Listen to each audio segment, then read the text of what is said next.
قال النبي صلى الله عليه وسلم الدين والنصيحة قلنا لمن قال لله ولكتابه ولرسوله ولأئمة المسلمين وعامتهم رواه مسلم. وأيضا قال من رأى منكم منكرا فليغيره بيده فإن لم يستطع فبلسانه فإن لم يستطع فبقلبه وذلك أضعف الإيمان أو كما قال صلى الله عليه وسلم.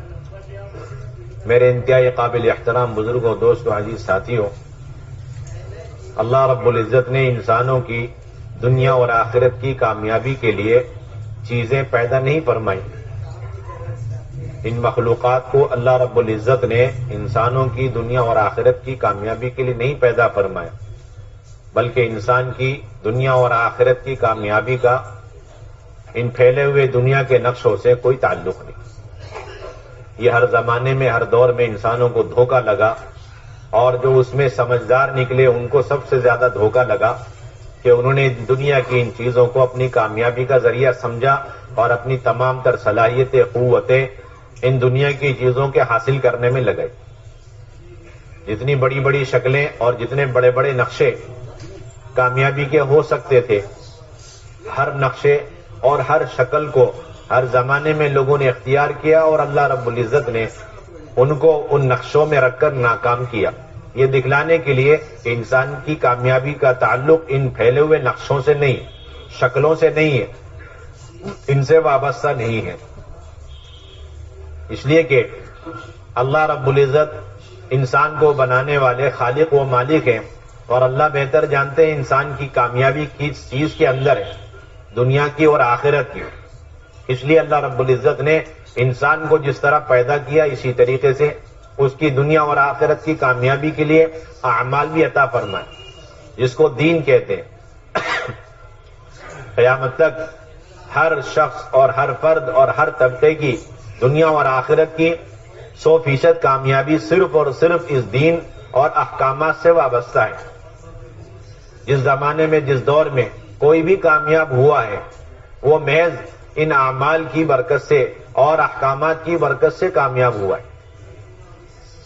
اس لیے حضرت جی مولانا یوسف صاحب رحمۃ اللہ علیہ فرمایا کرتے تھے کہ انسان جتنا اپنے جسم اور جسم کے اعضاء کو حکموں کے مطابق استعمال کرتا چلے جائے گا، اتنا اللہ رب العزت کامیابی اور کامیابی کے راستے اس کے سامنے کھولتے چلے جائیں گے، اور ظاہر کے خلاف کامیاب کریں گے، عقل کے خلاف کامیاب کریں گے، ظاہری نقشوں کے خلاف کامیاب کریں گے. اور جو شخص جتنا اپنے آپ کو، اپنے اعضاء جوارح کو اور اللہ کی دی ہوئی ان طاقتوں کو، قوتوں کو، صلاحیتوں کو اپنی مرضی کے مطابق استعمال کرے گا، احکامات کے خلاف استعمال کرے گا، اللہ رب العزت اتنا ہی اسے ناکام کرتے چلے جائے گا. یہ اللہ رب العزت کا قیامت تک کے لیے ایسا ضابطہ اور ایسی سنت ہے جس کے اندر قیامت تک کوئی تبدیلی نہیں. جس طریقے سے زمانے کے بدلنے کی وجہ سے چیزوں کی تاثیر نہیں بدلتی. جو چیز نمکین ہے اور جو نمک ہے وہ نمک ہے، اور جو مٹھائی ہے اور جو شکر ہے وہ شکر ہے. کوئی نہیں کہہ سکتا حالات بدل گئے، زمانے بدل گیا، اس لیے نمک نے مٹھائی کی تاثیر لے لی اور مٹھائی نے نمکینیت کی تاثیر لے لی. اسی طریقے سے قیامت تک یہ بات اٹل ہے، طے شدہ ہے کہ انسان اور انسان کے جتنے بھی قسمیں ہیں، طبقات ہیں، مرد ہوں، عورت ہوں، جوان ہوں، بوڑھے ہوں، شہری ہو، ہر ایک کی کامیابی اللہ رب العزت نے انہی احکامات کے اندر متعین کر دی اور منحصر فرما دی. اس لیے میرے بھائیوں، دوستوں، بزرگوں، حضرت جی مولانا یوسف صاحب رحمۃ اللہ علیہ فرمایا کرتے تھے یہ احکامات ہیں اور یہ انسان اور انسان کی طاقت قوت ہے. احکامات پر جتنی طاقت قوتیں لگ جائیں گی اتنی کامیابی. اللہ تعالیٰ نے ہر ایک کو کامیابی کے اسباب برابر دیے اور کامیابی کے احکامات بھی برابر دیے. اللہ تعالیٰ نے ہر شخص کو کامیابی کے اسباب اور کامیابی کے لیے اعمال یہ برابر دیے. احکامات سب کے لیے ہیں اور احکامات پر چلنے کے لیے جسم ہے، 2 آنکھیں ہیں، کان ہے، دل دماغ ہے اور حیات زندگی ہے. اگر کوئی شخص جیل میں، جنگل میں اور اپنے حیات اور اپنے اعضاء کو حکموں پر استعمال کرے گا، اللہ رب العزت اسے سربلندی اور عزتوں سے نوازیں گے. جیسے یوسف علیہ السلام جیل میں بھی رہے لیکن اللہ تعالیٰ نے انہیں احکامات کی پابندی کی وجہ سے کامیاب کیا. اور کوئی شخص حکومت میں ہے، وزارت میں ہے لیکن احکامات کے خلاف زندگی گزار رہا، تجارت میں ہے لیکن احکامات کے خلاف اس کی زندگی، وزارت میں ہے احکامات کے خلاف اس کی زندگی، تو اللہ رب العزت اسے اپنی قدرت سے ناکام کریں گے. جیسے اللہ تعالیٰ نے ہر زمانے کے بادشاہوں کو، نمرود کو، فرعون کو اور اسی طریقے سے تاجروں کو ناکام کیا. اللہ نے دکھلا دیا کہ جتنے طور طریقے تم اختیار کر رہے کامیابی کے لیے، جتنے اسباب اختیار کر رہے اس کے اندر کوئی کامیابی. بعض لوگوں نے سمجھا کہ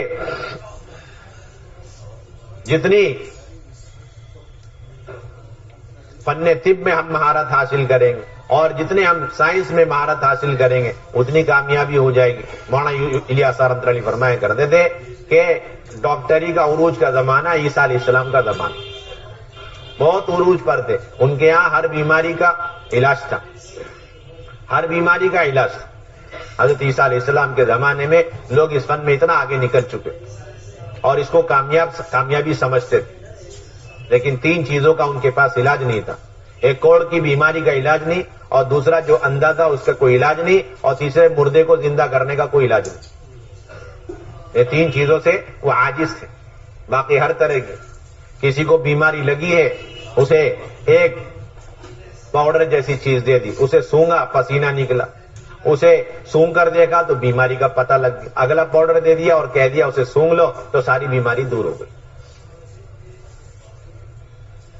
لیکن احکامات زندگی میں نہیں تھے، اللہ نے ناکام کر دی. احکامات زندگی میں نہیں تھے، اللہ تعالیٰ نے انہیں ناکام کر دیا.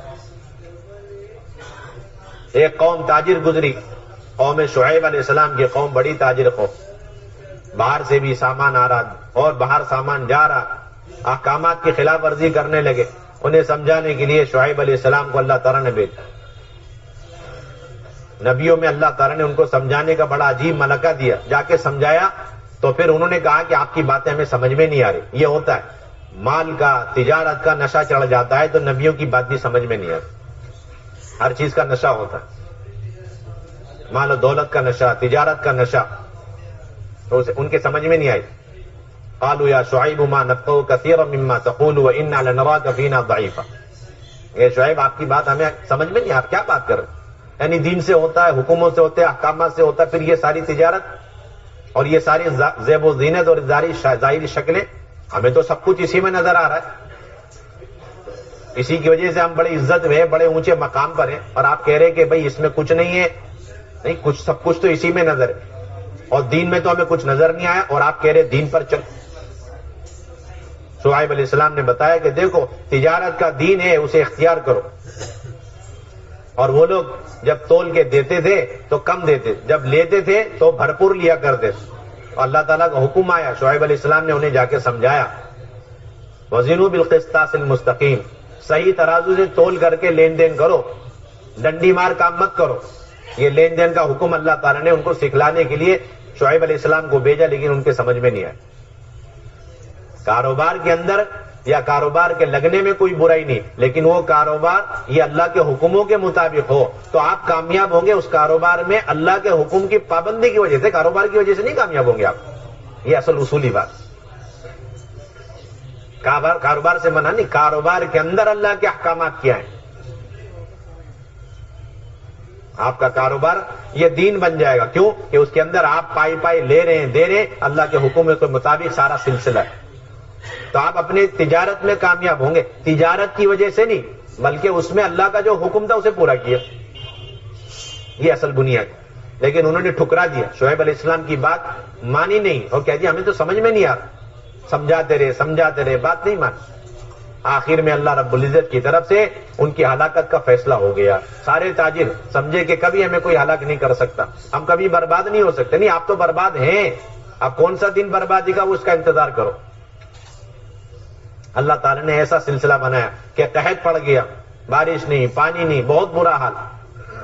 اللہ تعالیٰ نے فرما دیا شعیب علیہ السلام سے، دیکھو اب بادل نکلے گا اور کالی گھٹا بھی آئے گی، ہوائیں چلیں گی، تو یہ جتنے تاجر لوگ ہیں نافرمان لوگ یہ سمجھیں گے دیکھو اب بارش ہونے والی، اور یہ سب کے سب اس بادل کے نیچے جمع ہو جائیں گے، خبردار تم مت جانا، تمہارے ماننے والے نہ جائیں، اس کے اندر اللہ کا عذاب چھپا ہو، میرا عذاب چھپا ہو اس بادل کے اندر۔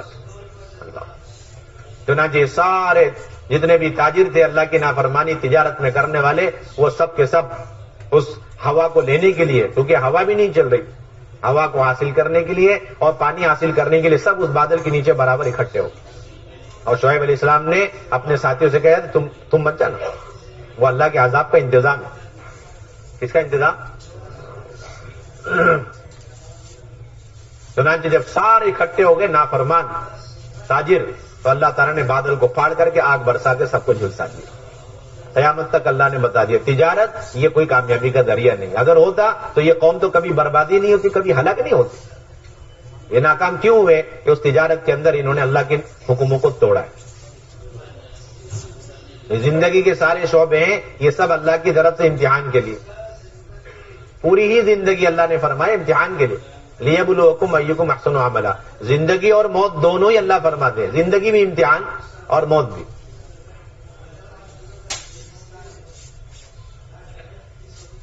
یہ دیکھنے کے لیے کون اچھا عمل کرتا ہے۔ اچھا عمل کا مطلب یہی ہے کہ ہر عمل کے اندر اللہ کے حکموں کی اتباع اور نبی پاک علیہ الصلوۃ والسلام کے طریقے کو اختیار کر، یہ دیکھنے کی اللہ تعالیٰ نے احکامات نازل فرمائے۔ بڑی کاشتکار قوم تھی، قوم سبا، اور اللہ تعالیٰ نے ایسا ان کو نوازا کہ ایک ایک کے پاس 2 دھاری باغ تھی، 2 قطار میں اس کے باغ اور اس کے درخت لگے ہوئے۔ کوئی آدمی خالی ٹوکرا اپنے سر پہ رکھ کر کے اس کونے سے اس کونے پہ جائے تو بغیر ہلائے جلائے اس کا سارا ٹوکرا پھلوں سے بھر جائے۔ آب و ہوا اتنی عمدہ کہ کبھی وہاں والے بیمار نہیں ہوتے تھے، اور جو کہیں دائیں بائیں والے بیمار ہوتے تھے وہ اس گاؤں میں آ کے تھوڑے دن رہتے تھے اور ان کا علاج ہو جاتا تھا۔ ایسی عمدہ آب و ہوا اللہ کی نعمت ہے۔ اس سے ہونے والی پیداوار وہ اللہ کے راستے میں خرچ کرتے رہے، غریبوں پر خرچ کرتے رہے، یعنی اس سے حاصل ہونے والے پیداوار مال کے اندر اللہ کے حکموں کی پابندی کری، اس میں اللہ کے حکموں کو بھلایا نہیں۔ لیکن جب 1 پیڑھی 2 پیڑھی گزر گئی، آنے والی اگلی نسلوں نے اسے بھلا دیا، اللہ کو بھلا دیا، اللہ کے احکامات کو بھلا دیا، نافرمانی پہ تل گئے، اور اس سے ہونے والی پیداوار میں جو اللہ کے بندوں کا حق تھا وہ نہیں دیا، تو اللہ نے انہیں سمجھانے کے لیے، اللہ کی یہ شان کریمی رحیمی ہے، اللہ تعالیٰ نافرمانی پر اپنے بندوں کو فوراً پکڑ نہیں کرتا۔ یہ اللہ کا عجیب و غریب نظام۔ اللہ تعالیٰ سب کچھ دیکھ رہے ہیں، ہر عالم الغیب ہے، اور اس کی ساری نافرمانیوں پر اللہ کی نظر ہے، گرفت بھی ہے۔ اللہ دیکھتے ہیں، اور جس لمحے اللہ تعالیٰ کو علم ہے اور اللہ کی نظر ہے، اسی لمحے اللہ چاہیں ہر نافرمانی پہ اس کی اسی وقت گرفت کر لیں۔ لیکن اللہ کا یہ اللہ کی سنت نہیں، اللہ کی سنت ہے۔ اللہ تعالیٰ 70 ماہوں سے زیادہ بندوں سے محبت کرنے والے، اس لیے پورا موقع دیتے۔ کوئی ماں اپنے بچے کو آگ میں جلتی ہوئی جس طرح پسند نہیں کرتی، برداشت نہیں، اس سے 70 گنا زیادہ اللہ تعالیٰ اس کو اللہ تعالیٰ برداشت نہیں کرتے کہ میرے بندے یا بندیاں یہ جہنم میں جائیں، اللہ برداشت نہیں۔ اس لیے اللہ تعالیٰ نبیوں کو بھیجتے، برگزیدہ بندوں، یہ بھول گئے، بھٹک گئے، احکامات کو بھلا چکے، انہیں جا کے سمجھاؤ۔ تو اللہ تعالیٰ نے نبیوں کو بھیجا، انہوں نے جا کے سمجھایا، انہوں نے کہہ دیا کہ یہ تو ہماری عقل کی پیداوار ہے، یہ اللہ کی طرف سے کوئی نعمت نہیں ہے، یہ تو ہم نے اپنے تجربے سے سارے کمال حاصل کیے، کہ نہیں یہ تو اللہ کی طرف سے دین ہے۔ تمہارے آبا و اجداد اس کے اندر اللہ کے حکموں کو پورا کیا کرتے تھے، تم بھی پورا کرو، تو جس طرح تمہارے آبا و اجداد تک وہ باقی رہا تمہارے پاس بھی باقی رہے گا، ورنہ اللہ تعالیٰ تمہیں بھی ہلاک کریں گے، اور یہ سارے حالات جو اچھے ہیں تمہارے وہ سب برباد ہو جائیں گے، ساری کھیتی اجڑ جائے گی، سارے باغات ختم ہو جائیں گے۔ مانے نہیں، اللہ تعالیٰ نے ان کو سمجھانے کے لیے 9 نبیوں کو بھیجا۔ اتنے نبیوں 9 نبیوں کو بھیجا، جاؤ سمجھاؤ، جاؤ سمجھاؤ۔ وہ ہمیشہ ہر نبی کو ٹھکراتے رہے۔ آخر میں اللہ رب العزت کا عذاب آیا، جس جو ہے ڈیم سے وہ اپنے تمام باغات کو سیراب کیا کرتے تھے، اسی کو اللہ نے اپنی قدرت سے توڑا، اور سارے باغات اور ساری آبادی بستی سب تباہ و برباد ہو گئی۔ کچھ لوگوں کو اللہ نے حکمت سے پہلے باہر نکال دیا تاکہ انہیں عبرت حاصل ہو۔ جب وہ واپس آئے ہلاکت کے بعد تو وہ کہنے لگے ہم تو بھٹک گئے، ہم تو اپنی بستی میں نہ کسی اور جگہ آ گئے۔ اور جا کے ادھر ادھر اپنی بستی تلاش کری تو انہیں اپنی بستی نظر نہیں آئی. پھر دوبارہ گھوم پھر کے وہ وہیں پر آئے تو انہیں یقین ہو گیا یہی ہماری بستی ہے, یہی ہماری بستی کی جگہ, لیکن یہاں پر کوئی باغ نہیں ہے اور کوئی درخت نہیں اور یہاں کوئی انسان سانس لینے والا نہیں, سب ہلاک ہو چکے ہیں. اب ان کے سمجھ میں آئی کہ نبیوں کی دعوت کیا تھی. تو اللہ تعالیٰ نے باغ والوں کو اور کاشتکاروں کو سمجھایا قیامت تک کہ یہ کامیابی والا راستہ نہیں ہے, اس کے اندر اللہ کے احکامات ہیں اسے پورا کرو, اس کے اندر اللہ کے احکامات ہیں اسے پورا کرو. تو احکامات کی وجہ سے تم کامیاب ہو. کس کی وجہ سے؟ احکامات کی وجہ سے انسان کامیاب. حضرات صحابہ رضی اللہ عنہم اجمعین ملکوں میں گئے, صرف ان ملکوں میں تھوڑی تعداد میں گئے, کم تعداد میں تھے, ظاہری انتظام بھی کم تھا, لیکن 100% کامیاب اس لیے ہوئے کہ وہ اللہ کے احکامات کے پابند تھے, جس کی وجہ سے اللہ نے ان کو کم تعداد میں ہوتے ہوئے, کم انتظامات کے ہوتے ہوئے اللہ نے انہیں کامیاب کر دی. جب صحابہ کی جماعت پہنچی, ملک شام پہنچ گئی, فارس کا بادشاہ وہاں سے بھاگا اور پھر اس نے چین کے بادشاہ سے مدد حاصل کرنے کی کوشش کری, اپنا قاصد بھیجا. تو چین کے بادشاہ نے کہا کہ یہ مدینے سے آئے ہوئے مسلمان تو بہت تھوڑی تعداد میں, ان کے پاس ظاہری انتظامات بھی بہت کم ہیں, اور تم تو ہر طرح کی جدید چیزیں تمہارے پاس موجود ہیں, تعداد بھی زیادہ ہے, انتظامات بھی خوب ہیں, پھر کیا وجہ ہے کہ وہ تم پر غالب آ گئے حتیٰ کہ تمہیں تمہاری بستی سے نکلنا پڑا. مجھے سمجھ میں نہیں آئی بات. ایسا محسوس ہوتا ہے کہ ان کے اندر کوئی ایسی خوبی ہے جو تمہارے اندر نہیں, اور تمہارے اندر کوئی ایسی خرابی ہے جو ان مسلمانوں میں نہیں, جو مدینے سے آئے. میں کچھ سوال کروں گا, اس کا جواب دو. تو پہلا سوال کیا, یہ بتاؤ کہ یہ وعدے کے کیسے؟ تو بتایا کہ مدینے سے آئے مسلمان وعدے کے بڑے پکے. یہ مسلمان وعدہ خلافی نہیں کرتا. وعدہ خلافی یہ تو نفاق کی علامت ہے. مسلمان کی کامیابی کی ایک بنیادی وجہ وعدے کا پکا ہوتا ہے. زبان دے دی تو اب اس کے خلاف کچھ نہیں. ایک کافر سے پوچھ رہا ہے اور سچی خبریں وہ دے رہا ہے کہ آنے والے وعدے خلافی نہیں کرتے. دوسرا سوال کیا, یہ اپنی امیر کی اطاعت میں کیسے؟ کہ یہ اپنے امیر کی سب سے زیادہ اطاعت کرنے والی قوم. دوسرا سوال کا جواب, یہ اپنے امیر کی, پتہ چلا کہ اللہ کی غیبی مدد اور نصرت یہ اطاعت کی بنیاد پر ہے. کس کی بنیاد پر؟ امیر کی اطاعت کی بنیاد پر. اللہ کی ساری غیبی مدد نصرتیں جو کرنے اول میں ملتی ہیں وہ اطاعت کی بنیاد پر ملتی. آپس کی اجتماعیت اسی سے پیدا ہوتی. اور تیسری بات بتائی کہ جب میدان میں اترتے ہیں کیا کرتے ہیں, تو بتایا کہ یہ میدان میں اتر کے دین کی دعوت دیتے ہیں, اگر نہ مانو تو پھر جزیے کی بات رکھتے ہیں, اور اگر نہیں ہے تو پھر اس کے بعد یہ میدان چھوڑ کے واپس نہیں جاتے, چاہے ان کی جان چلی جائے. اللہ کا پیغام پہنچا کر ہی واپس ہوتے, چاہے اس میں ان کی جان چلی جائے, چاہے شہید ہو جائے.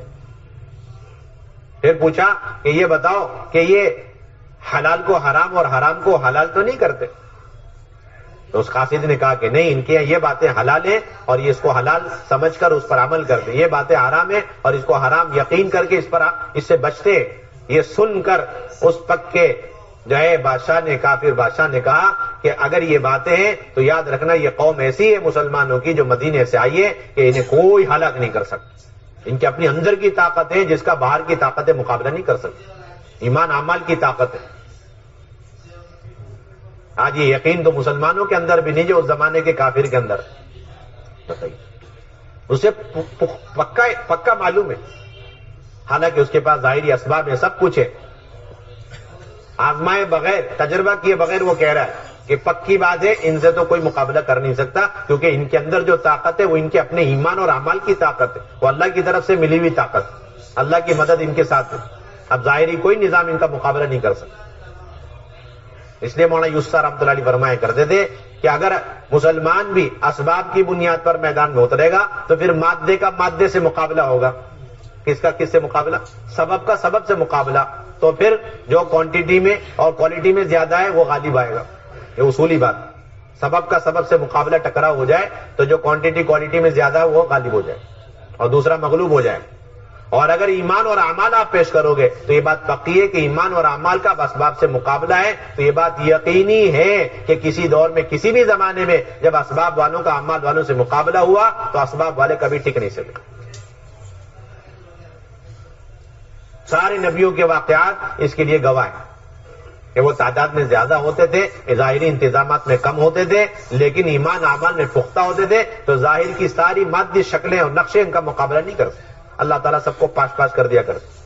تو اس نے صاف کہا اگر یہ بات ہے کہ یہ پورے حلال کی پابندی کرتے ہیں اور حرام چیزوں سے مکمل بچتے ہیں، پھر تو ان کے اندر ایسی طاقت روحانی ہے کہ ان کا کوئی مقابلہ نہیں کر سکتا، انہیں کوئی ہلاک ہی نہیں کر سکتا۔ پھر آگے اس نے اور سوالات کیے، ان کے لباس وغیرہ کیسے ہیں؟ بتایا کہ ان کے تو لباس سنتی ہیں، عربی لباس ہے، ان کی سواریاں کہ ان کی سواری سیدھی سادھی ہے، اس طرح نبی کی سواری۔ آج مسلمانوں میں یہ بھی بڑی کمزوری ہے کہ کہتے ہیں کہ لباس کچھ بھی پہن لو، اصل میں تو کلمہ ہے، ایمان ہے، وہ دل کے اندر ہے، اس کے بعد میری ذمہ داری پوری نہیں، آپ کی ذمہ داری پوری نہیں۔ اگر آپ دل سے ایمان لائے ہوئے ہیں تو پھر اس ایمان کا آپ کو مظاہرہ کرنا ہوگا، اور اس ایمان کو آپ کو اپنے جسم میں، آپ نے اپنے لباس میں، اپنی خوشی غمی میں ظاہر کرنا ہوگا۔ اور یہ خیال کہ لباس و سطر کو ڈھانکنے کے لیے ہے، یہ تو بالکل باطل خیال۔ یہ وہی بول سکتا ہے جس کے اندر سنتوں کی کوئی اہمیت نہیں، عظمت نہیں۔ یہ وہی بول سکتا ہے جس کے اندر سنتوں کی کوئی اہمیت نہیں، کوئی عظمت نہیں۔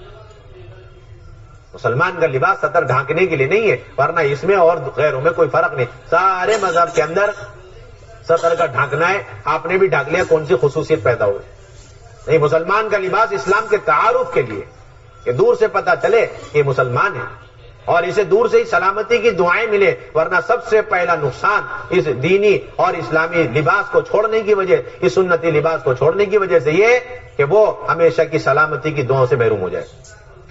السلام علیکم کوئی نہیں کہے گا جب تک کہ اچھی طرح انسپیکشن نہ ہو جائے، نام نہ پوچھ لیا جائے اور اچھی طریقے سے اس کا آئی ڈی نہ دیکھ لیا جائے، کوئی سلام کرنے کو تیار۔ عبدالرحمان، عبداللہ صاحب، السلام علیکم، ورنہ گزرتے رہیں گے کوئی ایک دوسرے کو سلام کرنے ہو کہ کیا خبر، کون آدمی، کیا خبر، سلامتی کی دعاؤں سے محروم،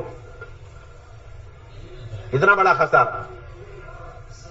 اور لوگ کہہ دیتے ہیں کہ نہیں اس کی کوئی ضرورت نہیں، حالانکہ اگر یہ معمولی سے اس لباس کے اندر نبی کے اور صحابہ کے اس سنتی طریقوں کو چھوڑ دے گا اور غیروں کی مشابہت اختیار کرے گا تو بہت جلد اس کا عقیدہ اور اس کا ایمان یہ ڈگمگا جائے گا اور اس کا اثر اس کے عقیدے پر براہ راست پڑے گا۔ حدیث میں آتا ہے کہ جو کسی قوم کی مشابہت اختیار کرے گا وہ انہی میں شمار ہوگا۔ تمام علماء نے لکھا ہے کہ یہ یہود و نصارہ کے لباس غیر اسلامی لباس، اسے پہننا مستقل مکروہ ہے، اسے پہن کر کے جو نماز پڑھے گا اسے تو اپنی نماز دہرانی پڑے گی۔ ہر طرح کے لباس پہنے ہوئے، طبیعتوں میں آزادی ہے کہ اللہ کے نبی کی سنت ہے، لباس کے اندر نمونہ ہے اللہ کی نبی کی زندگی، خوشی غمی میں اللہ کی نبی کی زندگی ہمارے لیے نمونہ ہے، عبادت کے اندر بھی نمونہ ہے۔ آپ اپنی مرضی سے بڑھ چڑھ کر عبادت کریں اور وہ عبادت کا طریقہ وہ نبی کے طریقے سے ہٹا ہوا ہو تو وہ قابل قبول نہیں، کوئی قابل قبول۔ عبادت کے اندر آپ نے شوق سے، آپ اخلاص کے ساتھ، علم بھی آپ کے اخلاص کے ساتھ، اچھے جذبے کے ساتھ بہت زیادہ عبادت آپ کرنا چاہتے ہیں، لیکن وہ نبی کے طریقے سے ہٹا ہوا ہے، اس میں نبی کی سنتوں کا لحاظ نہیں ہے، تو وہ عبادت بھی قابل قبول نہیں۔ 3 صحابی آئے اور عرض کرنے لگے کیا اب حضور صلی اللہ علیہ وسلم کی بیویوں اور امہات المومنین سے کہ ہمیں نبی کے اعمال تو بتائے، گھر میں کیا اعمال کرتے؟ تو انہوں نے بتایا کہ وہ اللہ کے نبی صلی اللہ علیہ وسلم اپنی بیویوں سے ملتے بھی ہیں، اللہ کے نبی صلی اللہ علیہ وسلم گھر میں کھانا بھی کھاتے ہیں اور آرام بھی فرماتے ہیں، روزے بھی رکھتے ہیں، روزے بھی چھوڑتے ہیں۔ تو یہ 3 صحابہ آپس میں مشورہ کر کے کہنے لگے یہ تو بہت کم اعمال محسوس ہو رہے ہیں، ہم نے جیسا سوچا تھا، ہم نے یہ سوچا تھا کہ بہت زیادہ اعمال ہوں گے گھر کے اندر، ہم بھی ان اعمال کی پابندی کریں گے، یہ تو بہت کم اعمال ہے۔ پھر خود ہی کہنے لگے کہ اللہ کے نبی کو زیادہ اعمال کی ضرورت کیا ہے، اگلے پچھلے سارے گناہ معاف ہیں، ہمیں اپنے آپ کو نبی پر قیاس نہیں کرنا چاہیے، ہمیں تو اپنے آپ سے محنت زیادہ کرنی چاہیے، زیادہ عبادتیں کرنی چاہیے، زیادہ روزے رکھنے چاہیے۔ چنانچہ تینوں میں سے ایک نے عجیب عزائم کیے، ایک نے کہا کہ میں تو شادی نہیں کروں، ایک نے کہا میں تو کبھی روزہ چھوڑوں گا ہی نہیں، اور ایک چلے گئے تینوں۔ اللہ کے نبی گھر تشریف لائے تو امہات المومنین نے کارگزاری سنا دی کہ وہ 3 صاحب آئے تھے، 3 شاگرد آئے تھے، 3 صاحب آئے تھے اور آ کر کے ایسے سے آپ کے بارے میں معلوم کیا، اور آخر میں وہی ہمارے سامنے پردے میں انہوں نے عزائم کی مجلس لگائی۔ ایک نے کہا میں روزہ ہی رکھوں گا، چھوڑوں گا ہی نہیں، ایک نے کہا میں شادی نہیں کروں گا، ایک نے کہا میں حضور صلی اللہ علیہ وسلم بڑے ناراض، یعنی کہ ماشاءاللہ بڑا جذبہ پیدا ہو رہا، بڑا شوق پیدا ہو رہا، ناراض ہو گئے اللہ کے نبی صلی اللہ علیہ وسلم، سیدھے ممبر پہ تشریف لے گئے، اور ممبر پہ تشریف لے جا کر آپ نے فرمایا کیا بات ہے، بعض لوگ ایسے ہیں کہ جو میری سنتوں سے بے رغبتی اختیار کرتے ہیں، جبکہ میں ان سب سے زیادہ اللہ سے ڈرنے والا ہوں، پھر بھی میں شادی کرتا ہوں، اور پھر بھی میں کھانا کھاتا ہوں، اور کبھی میں روزہ رکھتا ہوں، کبھی میں چھوڑتا ہوں۔ پھر آپ نے فرمایا فمن رغب عن سنتی فلیس منی، جو میری سنتوں سے بے رغبتی اختیار کرے گا وہ ہم میں سے نہیں۔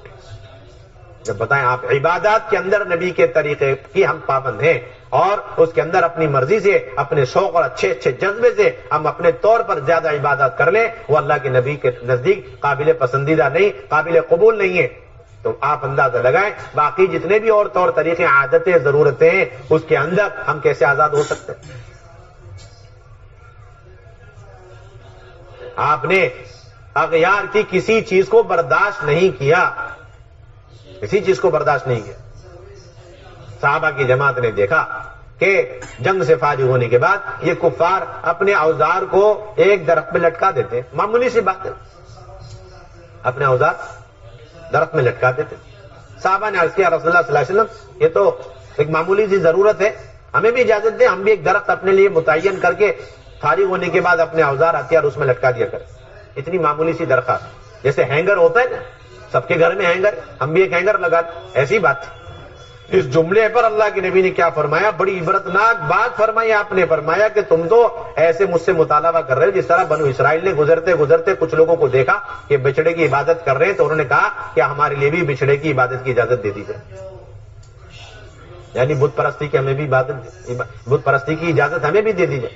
کہاں ایک جو ہے معمولی درجے کی ایک ضرورت کہ فارغ ہونے کے بعد اپنے اوزار ہتھیار کو ایک جو ہے درخت پہ لٹکانے میں غیروں کی مشابہت اختیار کرنا، اور کہاں بنو اسرائیل کا موسیٰ علیہ السلام سے بچڑے کی عبادت کی درخواست کرنا۔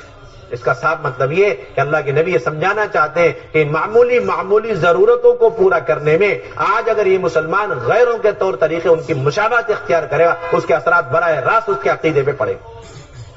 مسلمان بس یہ سمجھتا ہے بس نماز پڑھ لو، بھائی نماز تو کفر اور ایمان کے درمیان فرق کرنے والی چیز ہے، لیکن آپ کے ایمان کی حفاظت کس کے ذریعے سے ہے، آپ کے عقیدے کا تحفظ کس کے اندر، آپ کے ایمان اور آپ کے عقیدے کا تحفظ 100% زندگی کے اندر ہر مرحلے میں اللہ کے نبی کی سنتوں کی پابندی پر آپ کے ایمان کی اور آپ کے عقیدے کی پوری حفاظت۔ صرف آپ نماز پڑھ کر کے اپنے ایمان کی حفاظت نہیں کر سکتے، صرف روزہ رکھ کر کے آپ اپنے ایمان کی حفاظت نہیں کر سکتے، صرف زکات دے کر کے آپ حفاظت نہیں کر سکتے۔ کب کس وقت یہ مسلمان روزہ رکھتے رکھتے مرتد ہو جائے، حج کرتے کرتے مرتد ہو جائے، زکات دیتے دیتے مرتد ہو جائے، کہہ نہیں سکتے۔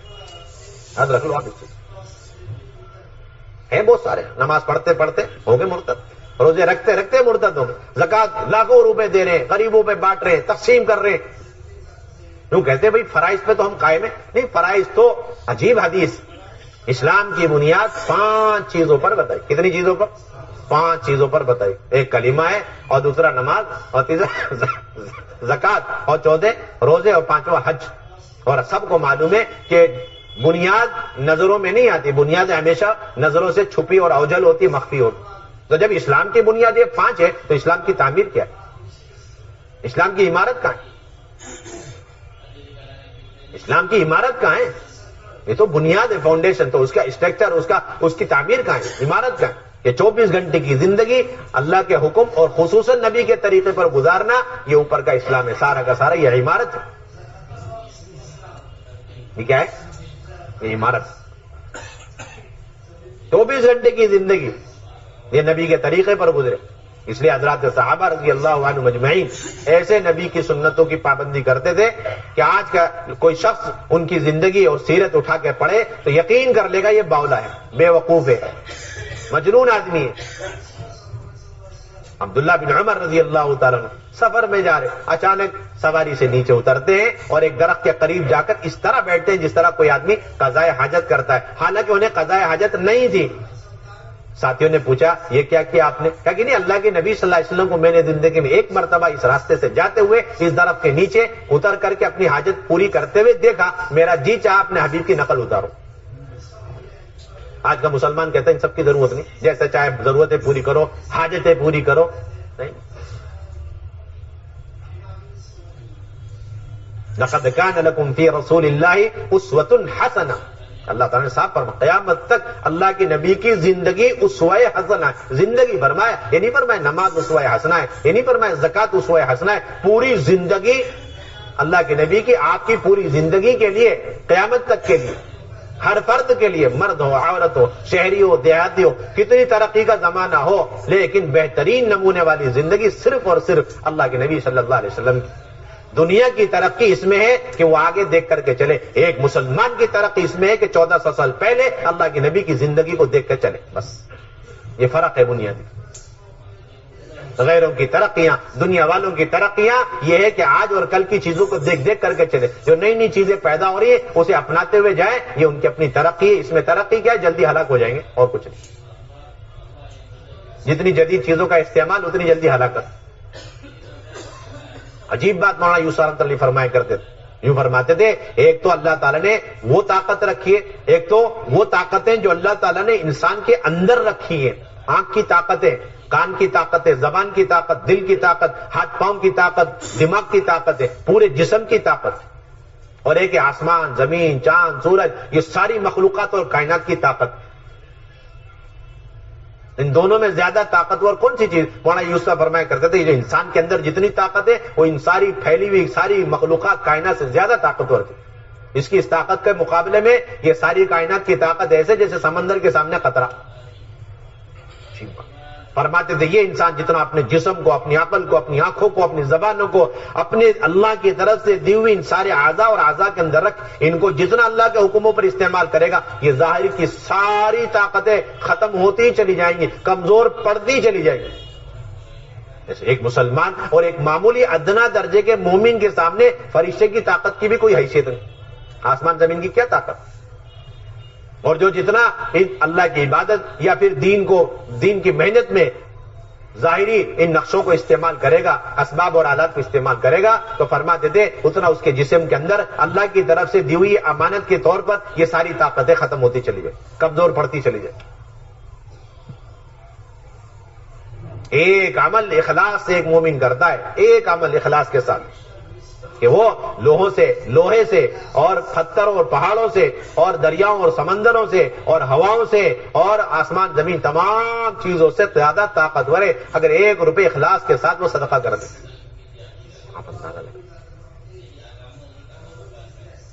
ایک مسلمان اخلاص کے ساتھ 2 رکعت نماز پڑھ لے، فرشتے عرضیہ لگاتے ہیں، درخواستیں کرتے ہیں کہ اللہ یہ مسلمان پریشان حال ہے، آپ مجھے اجازت دے دیں، میں جاتا ہوں اس کی مدد کے لیے۔ فرشتے تابع ہیں آپ کے؟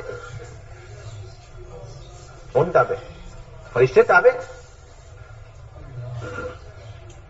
جب آدمی اپنے ذات پر میں، اس لیے مولانا یہ فرمایا کرتے تھے کہ 2 طرح کی محنتیں دنیا کے اندر ہے، ایک تو ان ظاہری نقشوں پر محنت ہے، تجارت پر، ملازمت پر، کاشتکاری پر، زمینداری پر، حکومتوں پر، وزارتوں پر، پڑھائیوں پر، ایک محنت تو یہ ہے، یہ محنت کا ایک لائن ہے۔ اور دوسری لائن یہ ہے کہ دلوں پر محنت کی جائے، احکامات کے اعتبار سے محنت کی جائے، تو نبیوں والی جو محنت ہے وہ احکامات والی، اور باقی سب کی محنت ہے وہ دنیا والی محنت۔ اور عجیب بات فرمایا کرتے تھے حضرت جی مولانا یوسف رحمۃ اللہ علیہ کہ اللہ رب العزت جن لوگوں کو نبیوں والے طریقے پر کامیاب کرنا طے فرما لیتے ہیں، اللہ تعالیٰ ان کے نام کو ملک و مال والوں کی فہرست سے کاٹ دیتے ہیں۔ جس قوم کو اور جن لوگوں کو اللہ رب العزت نبیوں والے طریقے پر کامیاب کرنا طے فرما لیتے، اللہ رب العزت مال والوں کی فہرست سے ان کے نام کاٹ دیتے۔ اور پھر اگر اس کے بعد یہ قوم اور یہ لوگ ملک اور مال کے راستے سے کامیابی طلب کریں گے اور ملک و مال کے راستے سے عزت سربلندی حاصل کرنے کی کوشش کریں گے، تو اللہ رب العزت ان کے اوپر خون خرابوں کو، ذلت و خواری کو مسلط فرما دیں گے۔ اصولی بات، بہت اصولی بنیادی بات۔ اس لیے فرماتے تھے غیروں کے چمکنے کے لیے اللہ نے ملک و مال بنائے، لیکن مسلمان کے چمکنے کے لیے اللہ تعالیٰ نے ایمان اور اعمال بنائے، بس اصولی بات۔ مسلمانوں کے چمکنے کے لیے ایمان اور اعمال، اور غیروں کے چمکنے کے لیے ملک و مال۔ یہ مسلمان اگر ملک و مال کے راستے سے چمکنا چاہے گا، اللہ تعالیٰ فوراً ذلیل کرے، جیسے کبھی بھی اس راستے سے چمکنے نہیں دے گا اللہ. اس کے چمکنے کا ایک ہی راستہ ہے, ایمان اور اعمال, اللہ کے احکامات, اس کی تابع داری, فرما برداری. تو حضرت عبداللہ بن عمر رضی اللہ تعالیٰ کا یہ حال, ناراض ہو جاتے تھے اگر کسی کو اللہ کے نبی کی کوئی سنت بتائی اور اس نے وہ بات نہیں مانی, تو ایسے ناراض ہوتے تھے کہ موت تک اس سے کلام کرنے کو تیار نہیں, کہ میں اللہ کے نبی کا سنت طریقہ تمہیں سکھلا رہا ہوں اور تم اس کی خلاف ورزی کرتے ہو, میں تم سے موت تک بات نہیں کروں گا, چاہے ان کا بیٹا کیوں نہ ہو. ایک درخت تھا, جا کر حضرت عبداللہ بن عمر رضی اللہ تعالیٰ سے پانی دیا کرتے تھے, اس کی آبیاری کرتے تھے, اس کی حفاظت کرتے تھے. کسی نے پوچھا اس درخت میں ایسی کیا خصوصی؟ کہ نہیں, اللہ کے نبی صلی اللہ علیہ وسلم سائے کے طور پر اس درخت کے نیچے بیٹھے, اس لیے میرا جی چاہا کہ بھائی اس کی حفاظت کی جائے. روایتوں میں آتا ہے کہ جب تم عبداللہ بن عمر رضی اللہ تعالیٰ کو دیکھ لو اس حال میں کہ وہ نبی کے ایک سنتوں کو تلاش کر رہے ہیں, تو تمہیں یقین ہو جائے گا یہ آدمی مجنون آدمی. بلکہ یوں ایک مثال ملتی ہے سیرت کے اندر کہ اونٹنی اپنے گمشدہ بچے کو صحرا میں جس طرح تلاش کرتی ہے, یہاں تک کہ اپنی جان بھی دے دیتی ہے, اس سے کہیں گنا زیادہ حضرت عبداللہ بن عمر رضی اللہ تعالیٰ اپنے حبیب صلی اللہ علیہ وسلم کی ایک سنت کو تلاش کیا کرتے ہیں. مثال ملتی ہے سیرت کے اندر. اور آج کا مسلمان ڈنک کی چوٹ کہتا ہے, سینہ تان کر کے کہتا ہے کہ نہیں وہ تو پرانے زمانے کی بات ہے. پرانے زمانے کی بات ہی میں مسلمان کی ساری باتیں اور ساری خصوصیت, ساری امتیازات اور ساری عزتیں, ساری سربلندیاں. کہتے تھے لباس کی ضرورت نہیں, کوئی کچھ بھی پہن لو. یہ مسلمان نہیں کہہ سکتا. منافق کہے گا یہ, جس کے دل کے اندر نفاق ہے اور جس کے دل کے اندر اللہ کے نبی کی سچی محبت نہیں, وہ کہے گا یہ. اس لیے سارے غیروں کے طور طریقے نفرتوں کے ساتھ چھوڑنا اس کام کا بنیادی مقصد ہے. یہ نہیں کہ یہ بھی لے لو وہ بھی لے لو, یہ کوئی سلسلہ نہیں ہمارا.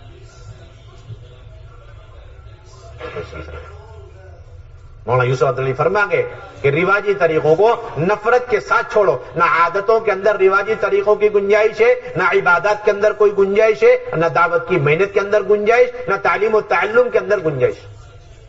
سب کی سنتیں متعین ہیں قیامت تک کے لیے. کسی بھی عمل میں یہ امت یتیم اور لاوارث اور بے یار و مددگار نہیں ہے کہ یہ کہیں کہ بھائی اس میں نئے طریقے ہمیں اختیار کرنے پڑیں گے, اس میں تو کوئی نبی کا طریقہ ہمیں سمجھ میں نہیں آ رہا. اگر نبی کا طریقہ ہے بھی تو آج کے دور کے لیے سوٹیبل نہیں اور مناسب نہیں ہے. ہمیں تو اپنے تجربے سے کام کرنا چاہیے. آپ اپنے تجربے اپنے پاس رکھیں, آپ مقتدی بنے اور سیرت کو امام بنے اور آگے چلتے رہے. اس لیے حضرت عمر رضی اللہ تعالیٰ فرما گئے کہ یہ رائے والے ہمیشہ سنتوں کے دشمن. یہود و نصارہ کی وجہ سے سنتوں اور دین کو اتنا نقصان نہیں پہنچا جتنا ان مسلمانوں کی وجہ سے جو اپنے رائے کے مطابق دین پر چلتے سنتوں کو چھوڑ دیتے. یہ سنتوں کے دشمن کون ہے؟ سنتوں کے, یہ سنتوں کے دشمن. کوئی گنجائش. مولانا یوسف رحمۃ اللہ علیہ بہت عظمت کے ساتھ یہ فرمایا کرتے تھے کہ جن یہود و نصارہ نے ہمیشہ اللہ اور اللہ کے رسول کو تکلیفیں پہنچائی اور دین اور اسلام کو ہمیشہ نقصان پہنچانے میں کوئی کمی نہیں رکھی, آج کے مسلمان کو ان کے طور طریقے اچھے لگتے ہیں. کتنی بے غیرتی کی بات ہے. سوچیں آپ ذرا سا تنہائی میں بیٹھ کر, ہمیں کون سے طریقے آج اچھے لگتے ہیں؟ اس نبی کے طریقے, اس ہستی کے طریقے اچھے لگتے ہیں جنہوں نے ہم تک دین کو پہنچانے اور دنیا اور آخرت میں کامیاب کرنے کے لیے اپنے گھر کے 3-3 مہینے تک چولہے بجھا دیے, اپنے مبارک پیٹ پہ 2 پتھر باندھے, اپنے نواسوں کو شہید کروا دیے. ان کے طریقے اچھے نہیں لگتے, اس نبی کے طریقے اچھے نہیں لگتے, لیکن ان کے جو ہمیشہ دشمن رہے ان کے طریقے اچھے لگتے. آج مسلمان کے پاس ایمان کہاں رہا, آپ سوچو. ورنہ ایمان ادنا درجہ بھی ہوتا وہ گوارا نہیں کرتا اس بات کو کہ وہ زندگی کے کسی مرحلے اور موڑ میں غیروں کے طور طریقے اپنائے. ہر لائن میں نبی کی سنتیں موجود. مولانا یوسف فرمایا کرتے تھے وہ کپڑے کا وہ ٹکڑا ساتوں زمین اور آسمان سے زیادہ قیمتی ہے جسے اللہ کے نبی نے اپنے سر پہ پٹی کے طور پر باندھا, کیونکہ اسے نبی کی نسبت حاصل ہے. وہ چپل اور وہ جوتے جو اللہ کے نبی کے تلوے سے مس کر چکے, چھو چکے ہیں, وہ ساتوں زمین اور ساتوں آسمان سے زیادہ قیمتی ہے کیونکہ اللہ کے نبی کی نسبت حاصل ہے. زمین کا وہ حصہ جس کے اندر اللہ کے نبی اس وقت مدفون ہے اور اللہ کے نبی کا جسم مبارک زمین کے اس حصے سے چھو رہا ہے، وہ زمین کا وہ حصہ ساتوں زمین آسمان سے زیادہ قیمتی. کیا بات ہے. اللہ کے نبی کی وہ سواری جس پر اللہ کے نبی ہمیشہ سوار ہوتے تھے، خچر سواری، اونٹ سواری، وہ قیامت تک آنے والی لگژریز تمام سواریوں سے زیادہ بہتر سواری اور افضل سواری.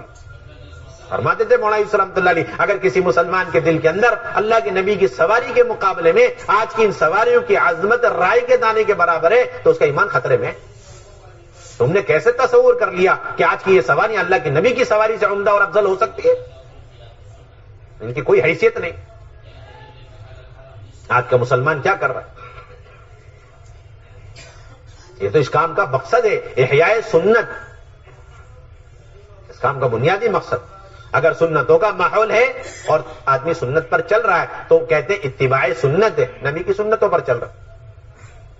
اور اگر سنتوں کا ماحول نہیں ہے اور سنتیں مٹ رہی ہیں اور اس وقت یہ سنتوں کو تھامے ہوئے، لباس کی سنتیں، کھانے پینے کی سنتیں، شادی بیاہ کی سنتیں، دعوت کی سنتیں، تعلیم کی سنتیں، اسے جبڑوں سے وہ اچھی طرح تھامے ہوئے اچھی طریقے سے، تو پھر اس کو کہتے ہیں احیاء سنت، کہ سنتوں کو زندہ کر رہا ہے.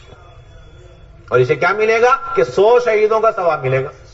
بھائی کیوں ملے گا؟ آنے کے ایک شہید کا جو ثواب کتنا ہے کہ وہ جب راہ خدا میں جاتا ہے اخلاص کے ساتھ، اور پھر اس کے بعد جب وہ قتل ہو کر کے اس کا خون کا قطرہ زمین پہ گرنے لگتا ہے تو ایک قطرے کے گرنے سے قبل اس کی اگلی پچھلی سارے گناہ اللہ تعالیٰ معاف فرما دیتے ہیں، اور باقی جتنے قطرے گرتے چلے جاتے ہیں اس کے درجات بلند سے بلند ہوتے چلے جاتے ہیں، نیکیاں بڑھتی چلے جاتی ہیں. لیکن کہا جا رہا ہے کہ ایک سنت کو زندہ کرنے والا، جبکہ سب مل کر کے سنت کو جو ہے سنت کو مردہ کرنے اور سنتوں کو زندگی سے نکال رہے، اس کا اجر و ثواب 100 شہیدوں سے زیادہ کیوں ہے؟ ملا علی قاری رحمۃ اللہ علیہ نے بڑی عجیب راز کی بات لکھی، وہ یہ کہ جو آدمی اللہ کے راستے میں جاتا ہے تو ایک مرتبہ وہ شہید ہوتا ہے قتل ہو کر کے، اور ایک ہی مرتبہ میں تکلیف میں سے وہ گزر جاتا ہے، ایک مرتبہ تکلیف سے وہ گزر جاتا ہے. لیکن جو شخص کسی بھی دور اور زمانے میں مخالف ماحول کے اندر نبی کی ایک سنت کو لے کے جب چلتا ہے تو اس کے چاروں طرف سے اس کے گھر والے، اس کے خاندان والے، اس کے بیوی بچے، اس کے اعزا اقارب، اس کے دوست احباب، یہ سب کے سب صبح شام دن رات اس کے اوپر جملے کستے ہیں اور فقرے کستے ہیں، تانے دیتے ہیں، اور پھر اس کو طرح طرح کی باتیں سناتے رہتے ہیں، جس کی وجہ سے وہ دن بھر اذیت اور تکلیف میں رہتا ہے. اس کی اذیت اس شہید کی اذیت سے زیادہ ہے، اس لیے سنتوں پر عمل کرنے والا مخالف ماحول میں 100 شہید کا اجر و ثواب حاصل کرے گا.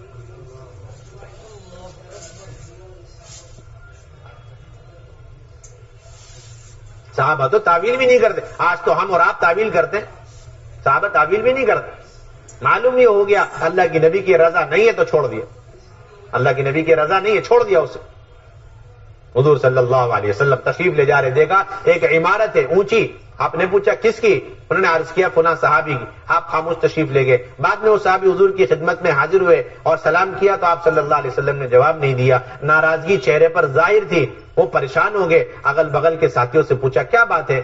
نہیں ایسی تو کوئی بات نہیں، لیکن نہیں ہاں آج گزر رہے آپ کے مکان کے پاس سے جب گزرے تو پوچھا تھا تو ہم نے بتایا کہ ہاں یہ آپ کا بس اتنی بات سنتے ہو صحابی سمجھ گئے بس یہ میرا مکان نبی کے منشے کے خلاف بنا ہوا ہے، اس لیے اللہ کے نبی ناراض ہو گئے اور جا کر کے ڈھا دیا. یہ نہیں پوچھا کہ آپ اس کی وجہ سے ناراض، آئندہ مکان میں ایسا نہیں بنو. یہ نہیں فرمایا کہ آپ کو کتنے فلور پسند نہیں آئے، کتنی اونچائی پسند نہیں آئی، کتنا فٹ پسند نہیں آیا، کوئی سوال ہی نہیں وہاں پر. یہ دیکھنا اللہ کے، یہ ہے اصل مزاج. مسلمان اس کو کہتے ہیں، نبی کا مزاج ہے ختم. گئے جا کر کے مسمار کر دیا اور پھر اللہ کے نبی کا گزر ہوا، پتہ چلا وہاں عمارت نہیں. اللہ کے نبی حیران تعجب پوچھا لیکن اللہ کے نبی ایسا واقعہ پیش آیا. بعد میں وہ صحابہ آئے تھے اور آپ صلی اللہ علیہ وسلم خوش ہو گئے، مطمئن ہو گئے، روانہ ہو. یہ تو قوم وہ تھی کہ جو اللہ کے نبی کی منشے کو سمجھ کر کے چلنے والی، ذرا سی ناگواری اور ناراضگی اس کو دنیا اور آخرت کے لیے اپنے لیے خسارہ سمجھنے والی قوم. اور آج اللہ کے نبی کو کتنی تکلیف ہو رہی ہوگی جب سنتوں کو چھوڑ کر کے یہ امت زندگی گزار رہی. کتنی بڑی ہماری ذمہ داری. اس لیے مولانا یوسف رحمۃ اللہ علیہ فرمایا کرتے تھے کہ اگر شوگر کے مریض کو میٹھی چیزوں سے منع کیا جاتا ہے تو اس وقت اس کے دل کے اندر مٹھائی کی محبت بھری ہوئی ہے، مٹھائی کا میلان بھرا ہوا ہوتا ہے، لیکن مجبوری میں کڑوی چیزیں کھاتا.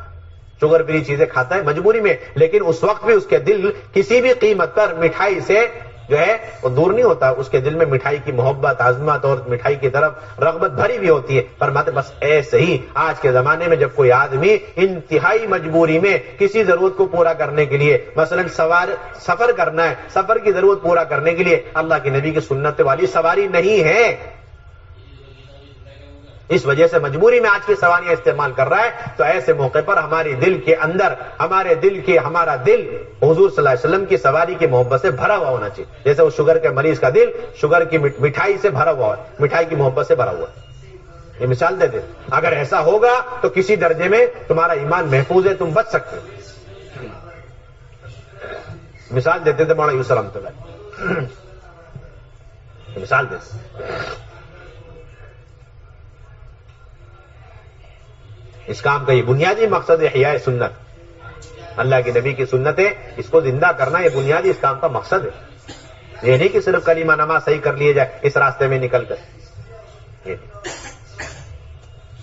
ہر لین کے اعتبار سے نبی کی سنت ہے۔ ایمان کامل نہیں ہوگا اگر آپ ان تمام لین کے اعتبار سے نبی کی سنتوں پر نہیں۔ آپ نے صاف فرما دیا لا یؤمن احدکم حتی یکون ہواہ تبعا لما جئت بہ، کہ جب تک تم میں سے کسی شخص کی تمام تر خواہشات میرے لائے ہوئے سنت شریعت کے تابع نہیں ہوگی تب تک تم کامل مومن ہو نہیں سکتے۔ بنیادی بات خواہشات، ایک تو برائی کی خواہشات ہوتی نہیں، یہاں برائی کی خواہشات کو تو ذکر ہی نہیں ہے، برائی کی جو خواہشات پیدا ہو رہی، برے خواہشات پیدا ہو رہے، اسے نبی کے طریقے کے تابع کرنا نہیں، برے خواہشات کو تو تذکرہ ہی نہیں، جو اچھے اچھے خواہشات پیدا ہو رہے، کیا پیدا ہو رہے؟ خوب نمازیں پڑھنی اچھی خواہش ہے، نبی کے تابع کرو، خوب ذکر اذکار اور تلاوتیں کرنی ہے، نبی کے تابع کرو، کس کے تابع کرو؟ نبی کے تابع کرو۔ خوب روزے رکھنے اچھی خواہش ہے، نبی کے تابع کرو، اچھے خواہش عبادات کے اعتبار سے، معمولات کے اعتبار سے جو پیدا ہو رہے اسے جب تک نبی کے سنت طریقے کے ہم تابع نہیں کریں گے اس وقت دین پھیلانا ہے، آپ کے اندر جذبہ بڑا اچھا ہے، دین پھیلانے کا شوق جذبہ ہے، لیکن دین پھیلانے میں آپ نے کوئی بھی طریقہ اختیار کر لیا اپنی خواہش سے تو آپ کا یہ ایمان مکمل نہیں ہو سکتا، آپ کی یہ محنت ناقص رہ جائے گی۔ آپ کو اس جذبے کو نبی کے طریقے سنت طریقے کے پابند کرنا پڑے گا ایمان کی تکمیل کے لیے۔ اس کے لیے ایمان کی تکمیل کے لیے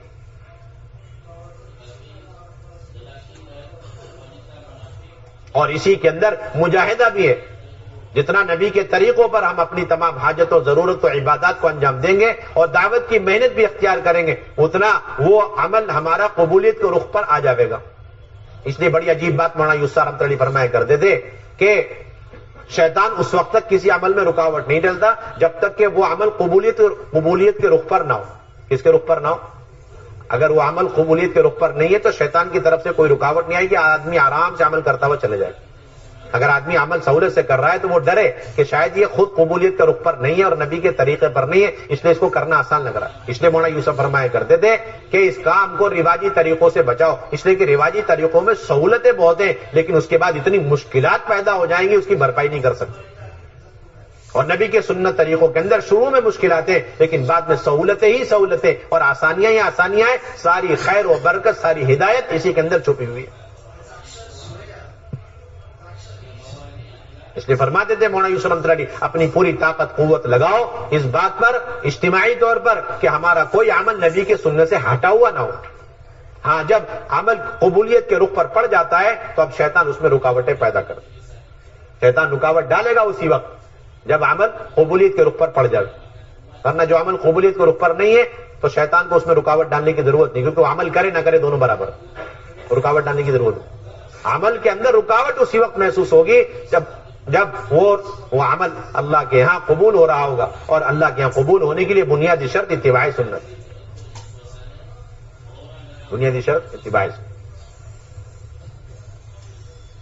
تو یہ بات ہے اس نے بتائی کہ وہ اپنی سواری استعمال کرتے ہیں، باہر کی سواری استعمال نہیں کرتے، اپنے کپڑے پہنتے باہر کے نہیں۔ عجیب بات، مولانا حضرت علی رضی اللہ تعالیٰ عنہ کوفہ چلے گئے، کہاں چلے گئے؟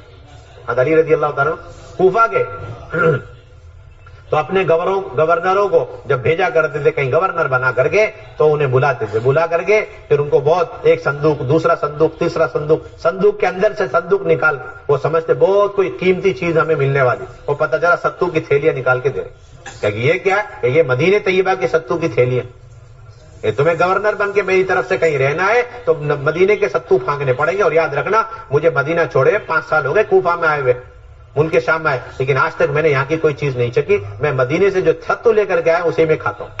کھانے کے اتنے اثرات پڑتے ہیں انسان کی زندگی پہ، کھانے پہ اتنے اثرات پڑتے ہیں، اس لیے حضرت مولانا الیاس رحمۃ اللہ علیہ فرمایا کرتے تھے کہ سمندر ہے، لقمہ جو ہے وہ سمندر ہے اور خیالات اس کے موتی ہے، لقمہ جیسے ایسے جیسے سمندر، اور آپ کو معلوم ہے کہ موتی اچھے پانی اچھے ہی سمندر کے اندر پیدا ہوتے ہیں، گندے سمندر کے اندر موتیاں، ایسے ہی جو آدمی اچھے لقمے اپنے پیٹ میں اتارے گا اس کے اندر ہی اچھے خیالات، عبادت کرنی ہے، نمازیں پڑھنی ہے، تلاوتیں کرنی ہے، نیکیاں کرنی ہے، اس کے اندر ہی اچھے جذبات پیدا ہوں گے، اور جس کے پیٹ میں گیا لقمہ غلط اور حرام کا وہ تو گندی باتیں سوچ سکتا ہے، گندے جذبات اس کے اندر پیدا ہو سکتے ہیں، اچھی بات تو سوچ بھی نہیں سکتا، کرنا تو بہت آگے کی بات۔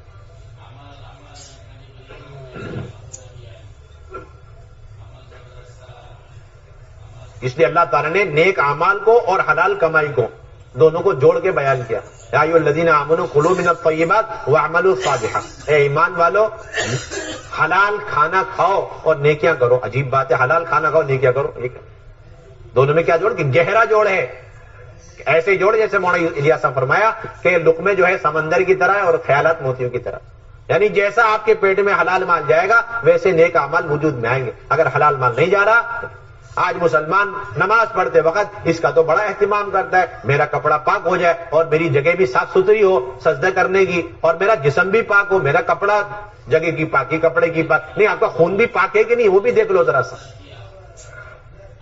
حدیث میں آتا ہے کہ ایک آدمی نماز پڑھ رہا ہے، نماز کے بعد ہاتھ اٹھا کر کے یا رب یا رب یا رب کہہ رہا ہے، لیکن اس کی دعا کہاں سے قبول ہو سکتی ہے؟ اس کی دعا کیسے قبول ہو سکتی ہے جبکہ اس کا کھانا حرام، اس کا پینا حرام، اس کا لباس حرام ہے؟ اتنا گہرا تعلق۔ یا ایھا الذین آمنوا کلوا من الطیبات واعملوا صالحا، آدمی حلال کمائی اور پھر حلال روزی کھائے بغیر نیک اعمال تو کر ہی نہیں سکتا، اتنا گہرا تعلق دونوں۔ اس لیے ایک بہت بڑے امام گزرے، امام محمد رحمۃ اللہ علیہ، انہوں نے بہت سارے فقہ کی کتابیں لکھی، تو کسی نے پوچھا آپ نے فقہ کی کتاب تو بہت لکھی، حلال کے حرام کے، آپ نے زہد پر کوئی کتاب نہیں لکھی؟ انہوں نے کہا کہ حلال حرام کے آدمی پابندی کر لی، اس سے بڑا کوئی عابد زاہد ہو ہی نہیں سکتا۔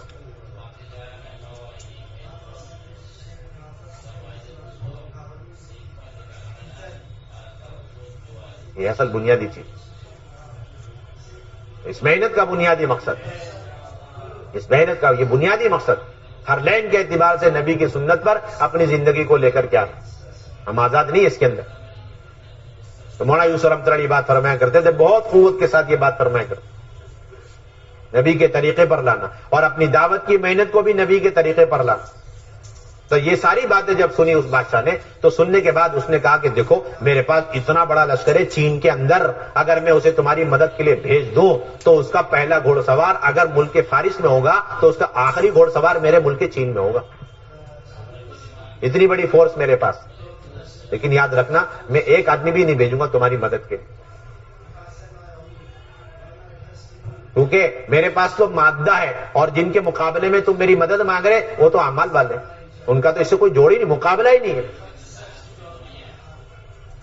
ظاہر کا باطن سے کوئی جوڑ ہی نہیں۔ اور آگے کہا کہ اب میری رائے یہ ہے، سنو کہ اگر یہ مسلمان انہی صفات کے ساتھ جو تم نے ابھی بیان کیے، اگر ان صفات کے ساتھ پہاڑوں کے سامنے چلے جائیں تو پہاڑ بھی ریزہ ریزہ ہو جائیں، سمندر کے سامنے چلے جائیں تو سمندر بھی اپنا سینہ پھاڑ کر کے ان کو راستہ دے دے، اور یہ چین میں بھی آ جائیں تو مجھے بھی اپنا راستہ ناپنا پڑے گا اور اپنا ملک چھوڑ کے جانا پڑے گا، میرے اندر بھی طاقت نہیں، میرے اندر بھی طاقت نہیں، ان کا مقابلہ کر ہی نہیں سکتا، ان کے پاس تو کچھ اور ہی اوزار ہے، وہ ایمان اعمال کی طاقت ہے، قوت ہے، فرشتوں کی طاقت ہے ان کے ساتھ، اللہ کی قدرت ہے ان کے ساتھ، ختم مسئلہ۔ اس لیے میری رائے سنو، ان سے صلح رکھو ہمیشہ، کیا کہا؟ ان سے صلح رکھو ہمیشہ، ان سے صلح رکھو، اس لیے باطل کی اور اغیار کی ہمیشہ یہ محنت اور کوششیں ہیں کہ ان کے اندر کی یہ روحانی طاقتیں ختم کرنے کے لیے نئے نئے طریقے زندگی گزارنے کے ان کے سامنے عام اس کو رواج کر دو، تاکہ یہ نبی کے سارے طریقے اور اعمال سب چھوڑ کر کے یہ ہمارے طرح بن جاوے، تو پھر اس کے بعد مادے کا مادے سے مقابلہ۔ اس لیے بڑی عجیب بات فرمایا کرتے تھے ہمارے حضرت دامت برکاتہم، فرماتے ہیں کہ دیکھو آپ نمازیں پڑھو کوئی باطل تمہیں روکے گا نہیں، روزے رکھو کوئی روکے گا نہیں، حج کرو کوئی روکے گا نہیں، خوب زکات دو کوئی روکے گا نہیں، جیسے آپ سنت شریعت والے لباس چہرے پر آ جاؤ گے تو ساری باطل طاقتیں اکٹھی ہو کر کے آ جائیں گی۔ وہ کہیں گے آپ حج تو کر رہے، کیا پریشانی ہے آپ کو، آپ روزے تو رکھ رہے، نماز تو پڑھ رہے، لیکن اس کی کیا ضرورت ہے، اس کی کیا ضرورت ہے؟ یہ باطل سمجھاتے، یہ باطل کی عجیب و غریب سازش۔ اور مسلمان بھی سمجھتا ہاں بھائی وہ تو ٹھیک، میں نے پہلے عرض کیا وہ تو بنیاد فاؤنڈیشن سے روزہ رکھنا، زکات دینا، حج کرنا اور نمازیں پڑھنا، یہ تو بنیادیں ہیں۔ اسلام کا اس سے تھوڑی تعارف ہوتا ہے کہ ایمان کا ہے دل کے اندر ہے، اور زکات کا ہے مسلمانوں کے بیچ میں، اور حج کا ہے حرمین میں، اور روزہ کا ہے پیٹ کے اندر، نماز کیا ہے مسجدوں کی چار دیواری میں۔ یہ تو سب بنیادیں ویسی چھپی ہوئی ہیں، اور آپ کے یہ سارے اعمال کی جگہ بھی مخصوص ہے۔ تو باقی دین اور اسلام کے تعارف کی چیزیں کیا ہے؟ وہ 24 گھنٹے کی زندگی، آپ کے اخلاق ہے، اپنے معاملات ہے، معاشرہ ہے، لین دین ہے، ان سب کے اندر نبی کے طریقے، آپ کے لباس کے اندر نبی کے طریقے۔ ہمیشہ حضرت فرماتے ہیں ساری باطل طاقتیں قوت ایک ہو کر کے آ جائیں گی اگر آپ سنتی لباس پر آئیں۔ اور عجیب بات حضرت فرماتے کہ اگر جو قوم اپنے نبی کے طریقے پر برقرار رہتی ہے، جو قوم اپنے نبی ان کے خلاف کوئی قانون بن نہیں سکتا، اور جو قوم اپنے نبی کے طریقوں کو چھوڑ دے سارے قوانین ان کے خلاف بنتے، سارے قوانین ان کے خلاف بن۔ آج ایک مسلمان کو لے لو، ایک علاقے کے مسلمان اگر نبی کی ایک سنت پہ 2 حصوں میں تقسیم ہو گئے ان کے خلاف قانون ملے، اور ایک مذہب والے باطل پر ہیں، باطل مذہب باطل پر ہیں، باطل پرست ہیں، لیکن وہ اپنے باطل اس مذہب پر متفق ہیں، آپس میں اختلاف نہیں ہے، تو ان کے خلاف کوئی قانون نہیں ملے۔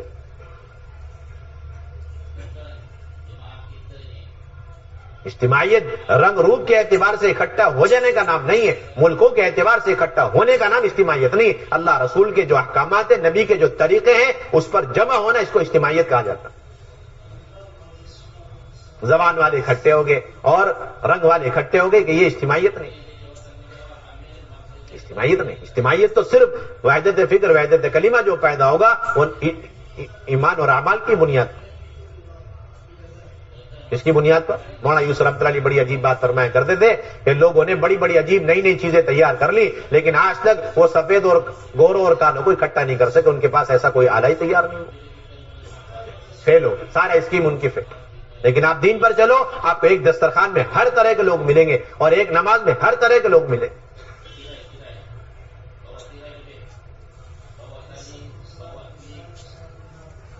کسی کو زبان کے اعتبار سے بھی کسی پر فخر کرنے کی اجازت، اور کسی کو نبی کے لائے ہوئے شریعت اور نبی کے لائے ہوئے اس علم اور قرآن کو چھوڑ کر دوسرے فنون کو پڑھنے کی بھی اجازت نہیں۔ آج کا مسلمان سمجھتا ہے یہ بھی پڑھ لو وہ بھی پڑھ لو اور بڑی کامیابی حاصل ہوگی، بالکل سوال ہی نہیں پیدا ہو۔ آپ اندازہ لگائیں کہ یہود میں سے بعض لوگ مسلمان ہوئے حضور کے زمانے میں، وہ پکے دین میں داخل ہوئے، اور انہوں نے سوچا کہ ہم جس نبی کو پہلے مانتے تھے موسیٰ علیہ السلام، ان پر بھی ایک کتاب اتری تورات، وہ بھی برحق ہے، اسے پڑھنے میں حرج کیا ہے؟ یہ مشورہ کر کے اس کو پڑھنے کا ارادہ کیا، اور اللہ تعالیٰ نے آسمان سے آیتیں اتار دی، یا ایھا الذین آمنوا ادخلوا فی السلم کافہ، اے ایمان والو اسلام میں 100% داخل ہو جائے۔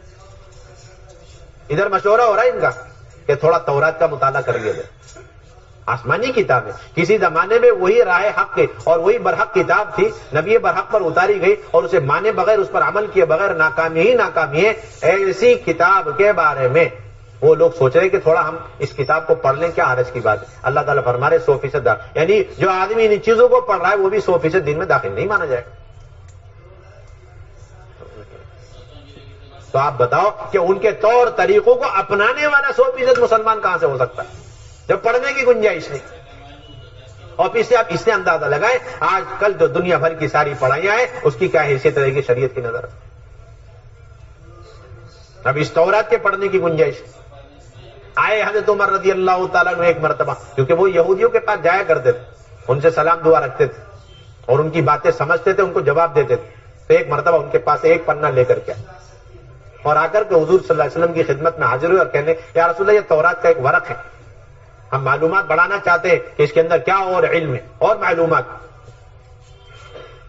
اور وہ پڑھنے لگے. اتنے میں اللہ کے نبی ناراض ہونے لگے, چہرے انور کا رنگ بدلنے لگا اور سخت ناراض ہو گئے, ایسے جس طرح جو ہے انگور کا کوئی انار کا دانہ جو ہے آپ کے چہرے انور پر جو ہے نچوڑ دیا ہو, ایسا سرخ ہو گیا. حضرت ابوبکر رضی اللہ تعالیٰ دیکھ رہے ہیں اللہ کے نبی ناراض, اور عمر رضی اللہ عنہ بیٹھ کر کے تورات پڑھ رہے ہیں. حضرت ابوبکر کو فرمایا, اے عمر تم دیکھ نہیں رہے اللہ کے نبی صلی اللہ علیہ وسلم کتنے ناراض ہو رہے ہیں. یہ دیکھتے حضرت عمر رضی اللہ عنہ گھبرا گئے اور رضینا باللہ ربا, رضیت باللہ ربا, دعا پڑھتے رہے, گھٹنے کے بل بیٹھ گئے, پڑھتے رہے یہاں تک کہ اللہ کے نبی کا غصہ ٹھنڈا ہو گیا. پھر آپ نے فرمایا, یاد رکھنا تم تورات کی بات کر رہے ہو, تورات جس نبی پہ اتری وہ نبی بھی آج آ جائے, اس قرآن والے علم اور میری اتباع کے بغیر وہ نبی بھی کامیاب نہیں ہو سکتا. آج کا مسلمان غیروں کے طریقے پہ چل کے کہاں سے کامیاب ہو جائے گا؟ ساری شریعتیں کینسل اور ساری شریعتیں منسوخ ہو چکی, ساری آسمانی کتابیں اس قرآن کے مقابلے میں منسوخ ہو چکی, کوئی گنجائش نہیں رکھی گئی. اور آپ نے بھی فرمایا کہ سب سے زیادہ بدنصیب قوم وہ ہے جو اپنے نبی کے لائے ہوئے سنت شریعت اور قرآن کو چھوڑ کر کے دوسروں کی کتابوں کی طرف راغب ہو جائے. اس سے زیادہ ناکام اور بدنصیب قوم اور کوئی نہیں. تو فرمایا کہ جو قرآن اور علم میں لے کر کے آؤ, کیا تمہارے لیے علم کافی نہیں ہے؟ اولین اور آخرین کا سارا علم اس کے اندر موجود, اولین اور آخرین کا سارا علم اس کے اندر موجود.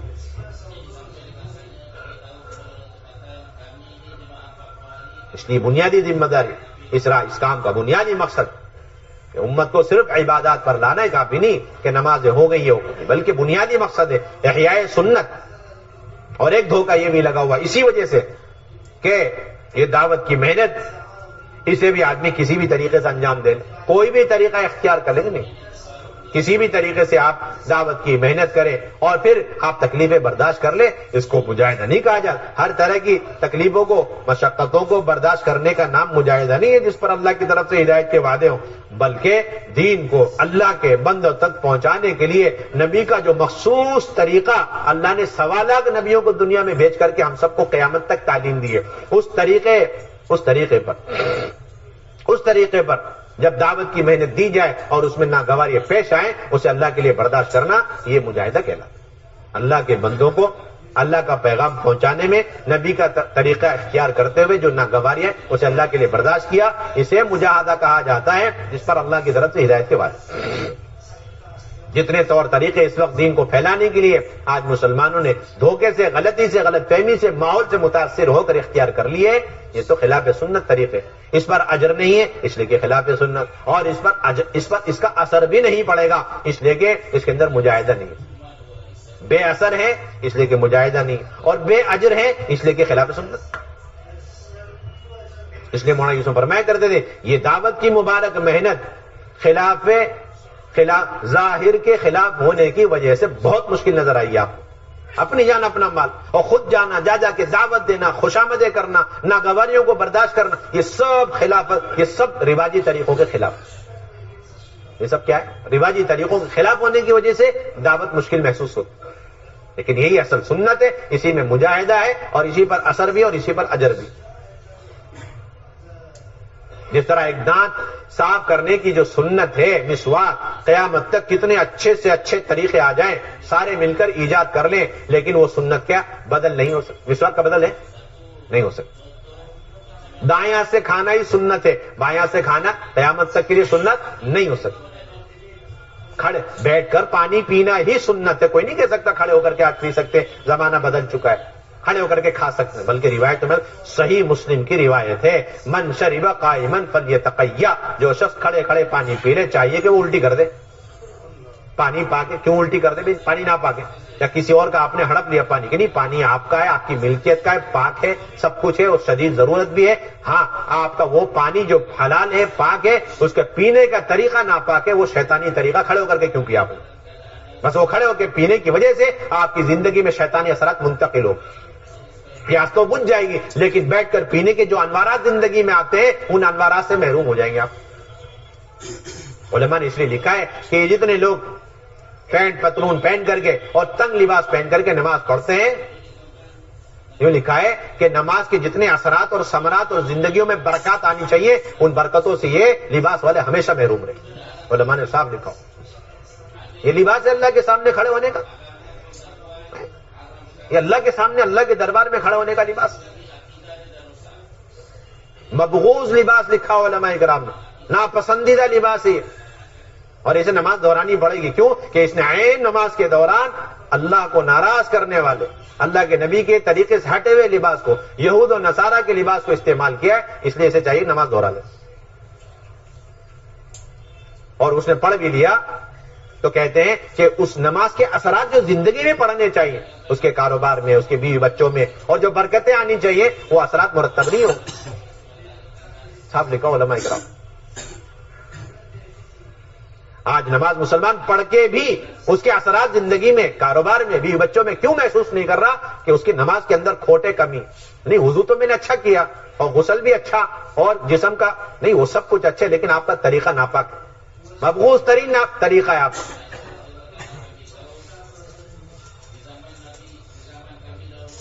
لوگ یہ سمجھتے ہیں کسی بھی طریقے سے دین کو پہنچا دیں، نہیں، کسی بھی طریقے سے، یہ اس کی سنتیں متعین ہے قیامت تک. تو کھڑے ہو کر کے پانی پی لے، یوں کہتے ہیں کہ الٹی کر. حدیث شریف کے اندر صحیح روایت، جو آدمی کھڑے ہو کر کے، آدمی سو رہا ہے تو 3 سنتوں کی پابندی، ایک تو دروازہ بند کر دے، اور دوسرا جتنے بھی برتن ہیں اس میں ڈھکن یا کم سے کم آڑے ایک لکڑی لگا دے، اپنے بستر جھاڑ دے. یوں کہتے ہیں اب شیطان کسی راستے سے اس کے اندر اس کی زندگی میں انٹری نہیں مار سکتا.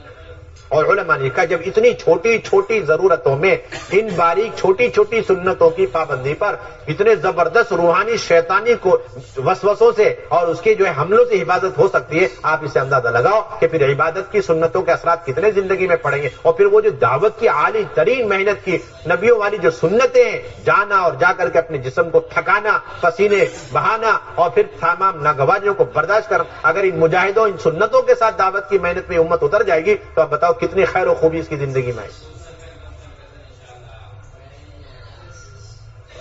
یہ وہ لوگوں کا باطل خیال ہے. آج کل تو زمانہ آلات کا ہے، جدید ٹیکنالوجی کا ہے، اس لیے سہولت کا زمانہ، انہیں سہولت کا زمانہ، نحوست کا زمانہ.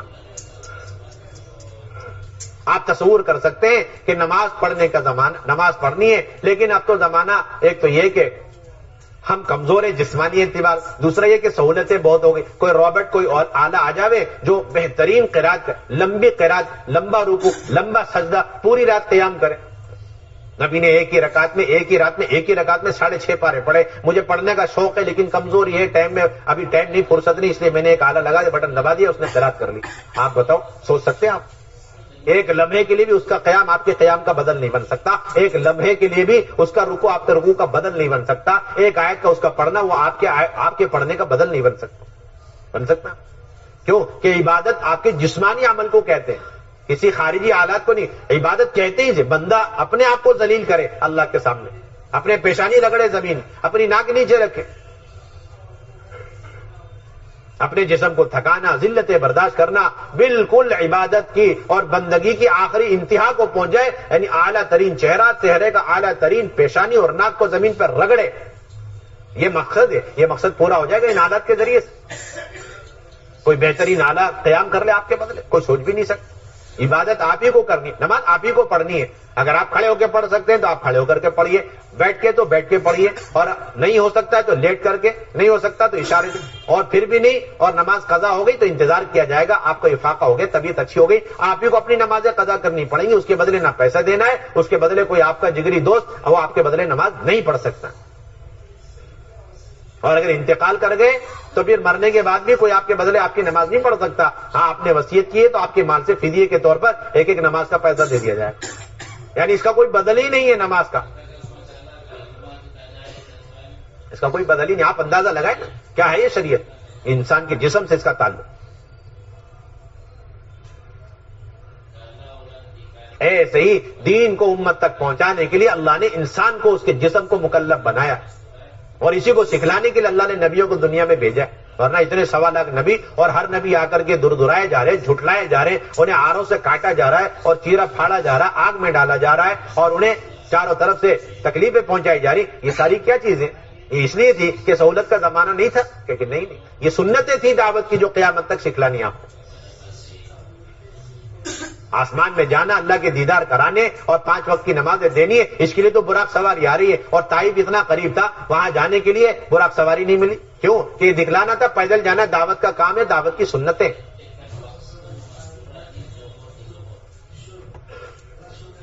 جا رہے ہیں آپ صلی اللہ علیہ وسلم پیدل اور جا کر کے چودھریوں کو دعوت دے رہے، وہ کہہ رہے کہ آپ جھوٹے ہیں، ہم جھوٹے کو دیکھنا پسند نہیں کرتے اس کی بات، اور پھر اس کے بعد اوباش اور غنڈے قسم کے لوگوں کو لگا دیا جا رہا ہے۔ اللہ تو تب بھی دیکھ رہے تھے، جبرائیل امین تب بھی موجود تھے، تب تو آئے نہیں کہ ایک ایک پتھر کو پکڑ لیں، اللہ کے نبی کا جسم لہو لہان نہ ہو جائے۔ سارا دیکھا جا رہا ہے، اللہ تعالیٰ دیکھ رہے ہیں، اور قدرت تھی اللہ کے نبی کو آنچ بھی نہ آئے، اور جیسے اللہ کے نبی وہاں سے نکلے چھٹکارا ملا ان غنڈوں سے اور ایک باغ میں پہنچے تو وہاں جبرائیل امین کیوں آئے؟ اور کہہ رہے کہ دیکھو اب میرے ساتھ فرشتہ ہے، اس ٹائم فرشتہ کہاں چلا گیا؟ آپ کا حکم ہو تو دونوں پہاڑ کے بیچ میں چکی کے باٹ میں جس طرح پیس دیتے یہ طائف والوں کو پیس کرے۔ سنتیں سکھلانی دعوت کی، پیدل جانا ہے، تکلیفوں کو برداشت کرنا ہے، کڑوی کسیلی سننی ہے، دعوت کی سنتیں۔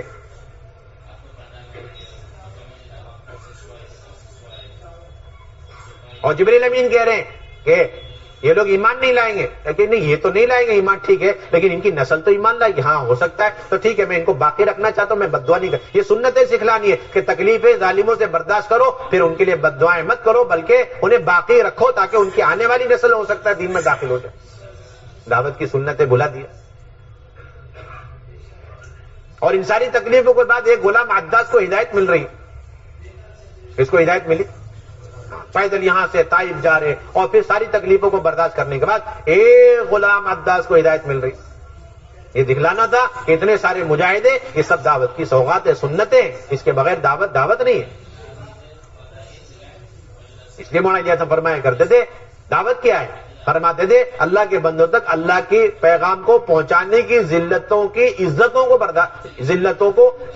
عزتیں حاصل کر، اللہ کے بندوں کو اللہ کا پیغام پہنچانے میں جو ذلتیں، اس ذلتوں کی عزتیں حاصل کرنا یہ دعوت کہلاتا۔ ذلتوں میں عزتیں چھپی ہوئی ہیں اور پستیوں کے اندر بلندیاں چھپی ہوئی ہیں۔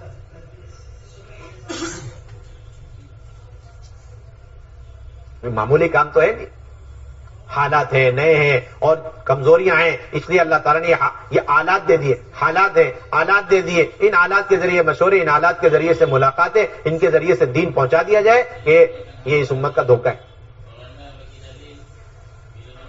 سمجھتے ہیں کہ ان آلات کے ذریعے سے پہنچا دیں، نہیں، اس کے ذریعے سے معلومات چاہے لوگوں تک پہنچ جائے لیکن اس کے ذریعے سے دین اور دین کا نور نہیں پہنچ سکتا۔ یہ علم کی سنت ہے کہ عالم اور متعلم کے درمیان صحبت کے علاوہ کوئی واسطہ نہ ہو، عالم سامنے، متعلم سامنے، جاہل سامنے، اور پھر مسجد کا ماحول ہے اور صحبتوں کے ذریعے پوچھ پوچھ کے علم حاصل کر رہا ہوں۔ یہ دعوت کی سنت ہے کہ آدمی مسجد کے اندر آوے، مسجد کے ماحول میں بیٹھے، اس لیے کہ فرشتوں کا ماحول ہے اور اس کے اندر فرشتوں کے پروں کا اثر ہے، ضدی قسم کا انسان ہے، اگر مسجد آ جائے گا تو اس کا علاج اللہ تعالیٰ روحانی طور پر فرما دے گا۔ فرشتے اپنے پر لگا دیتے، جس طریقے سے آئی سی یو وینٹیلو پہ جاتی کے ساتھ میں ان کا علاج شروع ہو جاتا ہے۔ 3 دن تک سمامہ بن اسال کو مسجد میں باندھ کے رکھا جا رہا، اور 3 دن او پی ڈی جس طرح ڈاکٹر کرتا ہے اپنے پیشنٹ کا، اس طرح اللہ کے نبی پوچھ رہے اب کیا ارادہ؟ وہ کہتے ہیں کہ یا تو آپ مجھے قتل کر دیں یا مجھے پیسہ لے کر چھوڑ دیں، لیکن میں تو کلمہ نہیں پڑھوں۔ تو اللہ کے نبی سمجھ گیا ابھی ٹریٹمنٹ صحیح نہیں ہوا، علاج صحیح نہیں ہوا، ابھی انہیں مسجد میں رہنے دو، وینٹیلیٹر پہ آئی سی یو پہ پڑے رہنا۔ اور 3 دن کے بعد اللہ کے نبی نے ہاتھ کھول دیا اور گئے اور غسل کر کے آئے اور کلمہ پڑھ کے دین میں داخل ہو گئے۔ 3 دن میں کیا ہوا کہ وہ فرشتوں کے پروں کا اثر اور مسجد کے ایمان کے، علم کے، نماز کے، نورانی ماحول کا اثر، اس کا دل نرم ہو گیا۔ آج مسلمانوں نے یہ سنتیں چھوڑ دی اور سمجھتے کہیں پر بھی رکھ کر کے دین کی دعوت دے دو، لیکن ایسی بات یہ تو تربیت گاہ ہے، تعلیم گاہ ہے۔ اللہ کی طرف سے امر ہے ہر ایمان والے کو اپنے مسجدوں کو آباد کرے، اور اس پر اللہ کی طرف سے ہدایت کا وعدہ بھی۔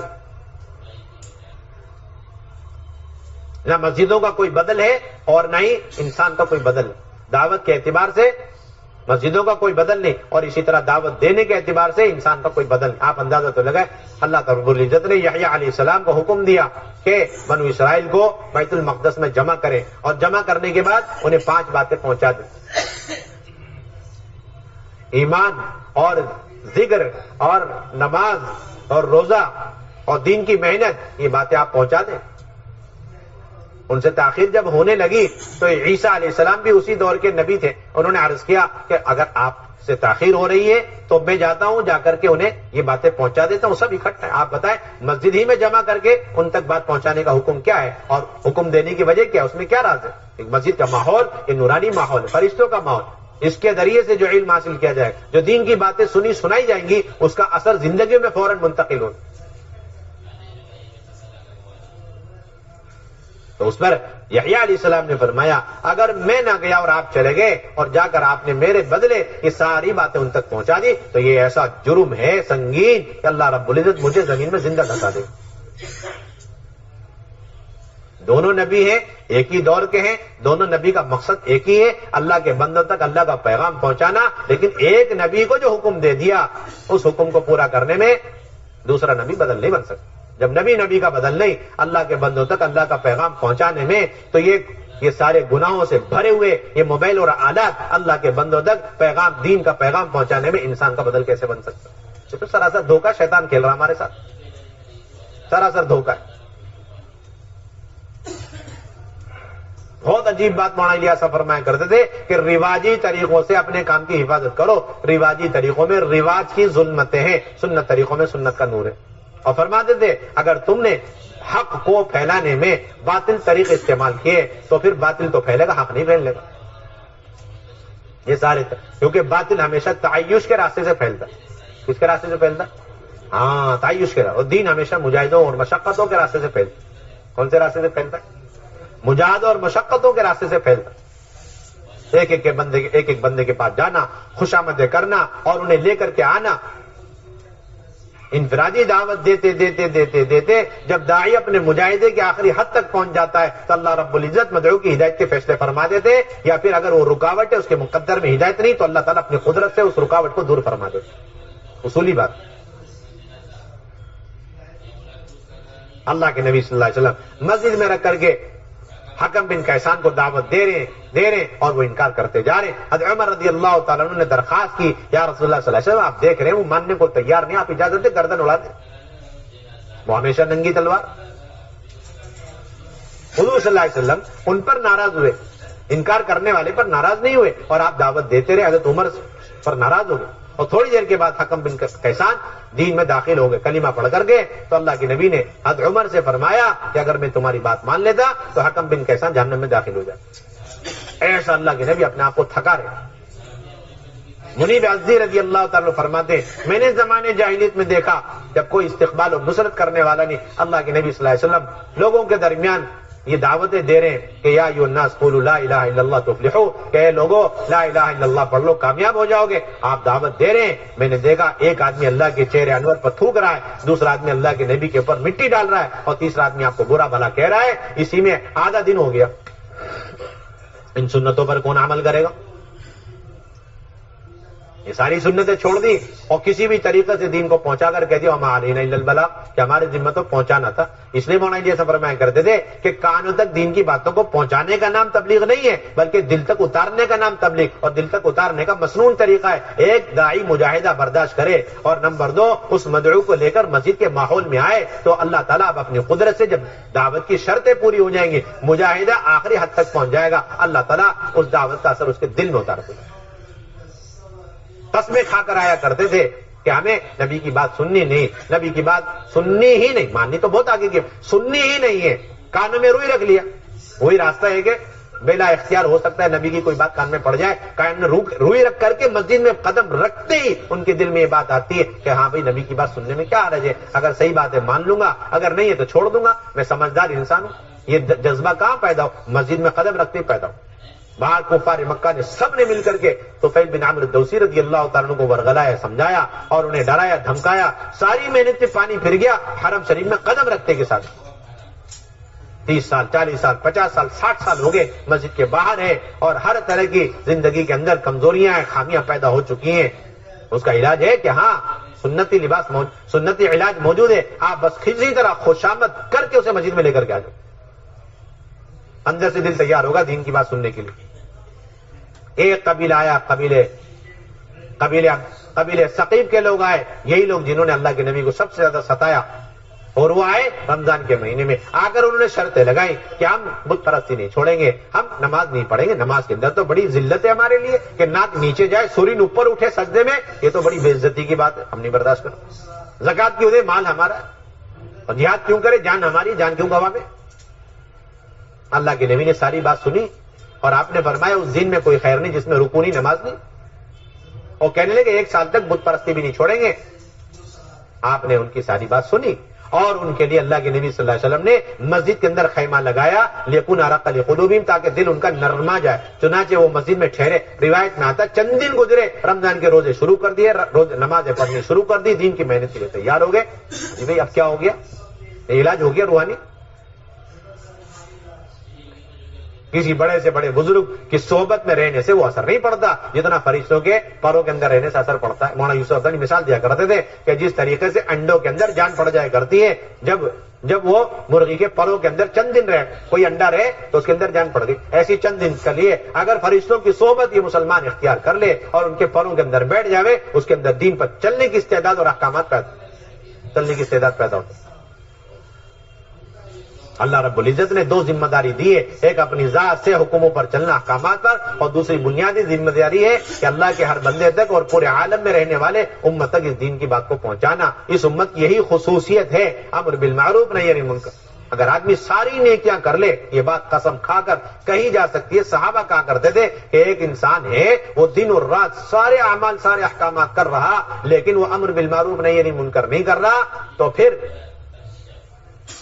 اس کے لیے مغفرت بھی ہو سکتی ہے اور اسے اللہ عذاب بھی دے سکتے۔ ایک شخص آیا حضرت عمر کی خدمت میں اور عرض کیا کہ اے عمر، میں ساری نیکیاں کرتا ہوں، بس دو نیک کام نہیں کرتا۔ ایک لا امر بالمعروف، بھلائی کا حکم نہیں کرتا، دوسرا لا انہی عن المنکر، اور نہی عن المنکر نہیں کرتا، بھلائی کا حکم نہیں کرتا، برائی سے نہیں روکتا۔ یہ سن کر حضرت عمر رضی اللہ تعالیٰ نے فرمایا تم نے اسلام کی تیروں میں سے 2 تیر کو توڑ کے رکھ دیا۔ اب سنو، اللہ چاہے تو تمہیں بخش سکتے ہیں اور اللہ چاہے تو تمہیں عذاب بھی دے سکتے ہیں۔ ایمان کے اندر کمال امر بالمعروف سے پیدا ہوتا ہے، نہی عن المنکر سے پیدا ہوتا ہے، اپنی ذاتی عبادات کے ذریعے سے اس میں کمال پیدا ہو نہیں سکتا۔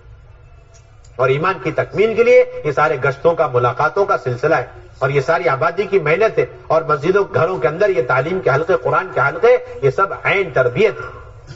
اور پھر پورے عالم میں جانا ہے، عالم میں بسے ہوئے ایک ایک کے پاس اللہ کا پیغام پہنچانا، اس لیے اللہ کے راستے میں نکلنا، ملکوں کے لیے، دیر کے لیے، دور کے لیے اللہ کے راستے میں نکلنا، یہ اللہ کے غصے کو ٹھنڈا کرتا ہے۔ اور اللہ کے راستے میں نہ نکلنا، اس میں تاخیر کرنا، اس میں کوتاہی کرنا، میرے بھائیو دوستو بزرگوں، یہ تو موجب عذاب ہے۔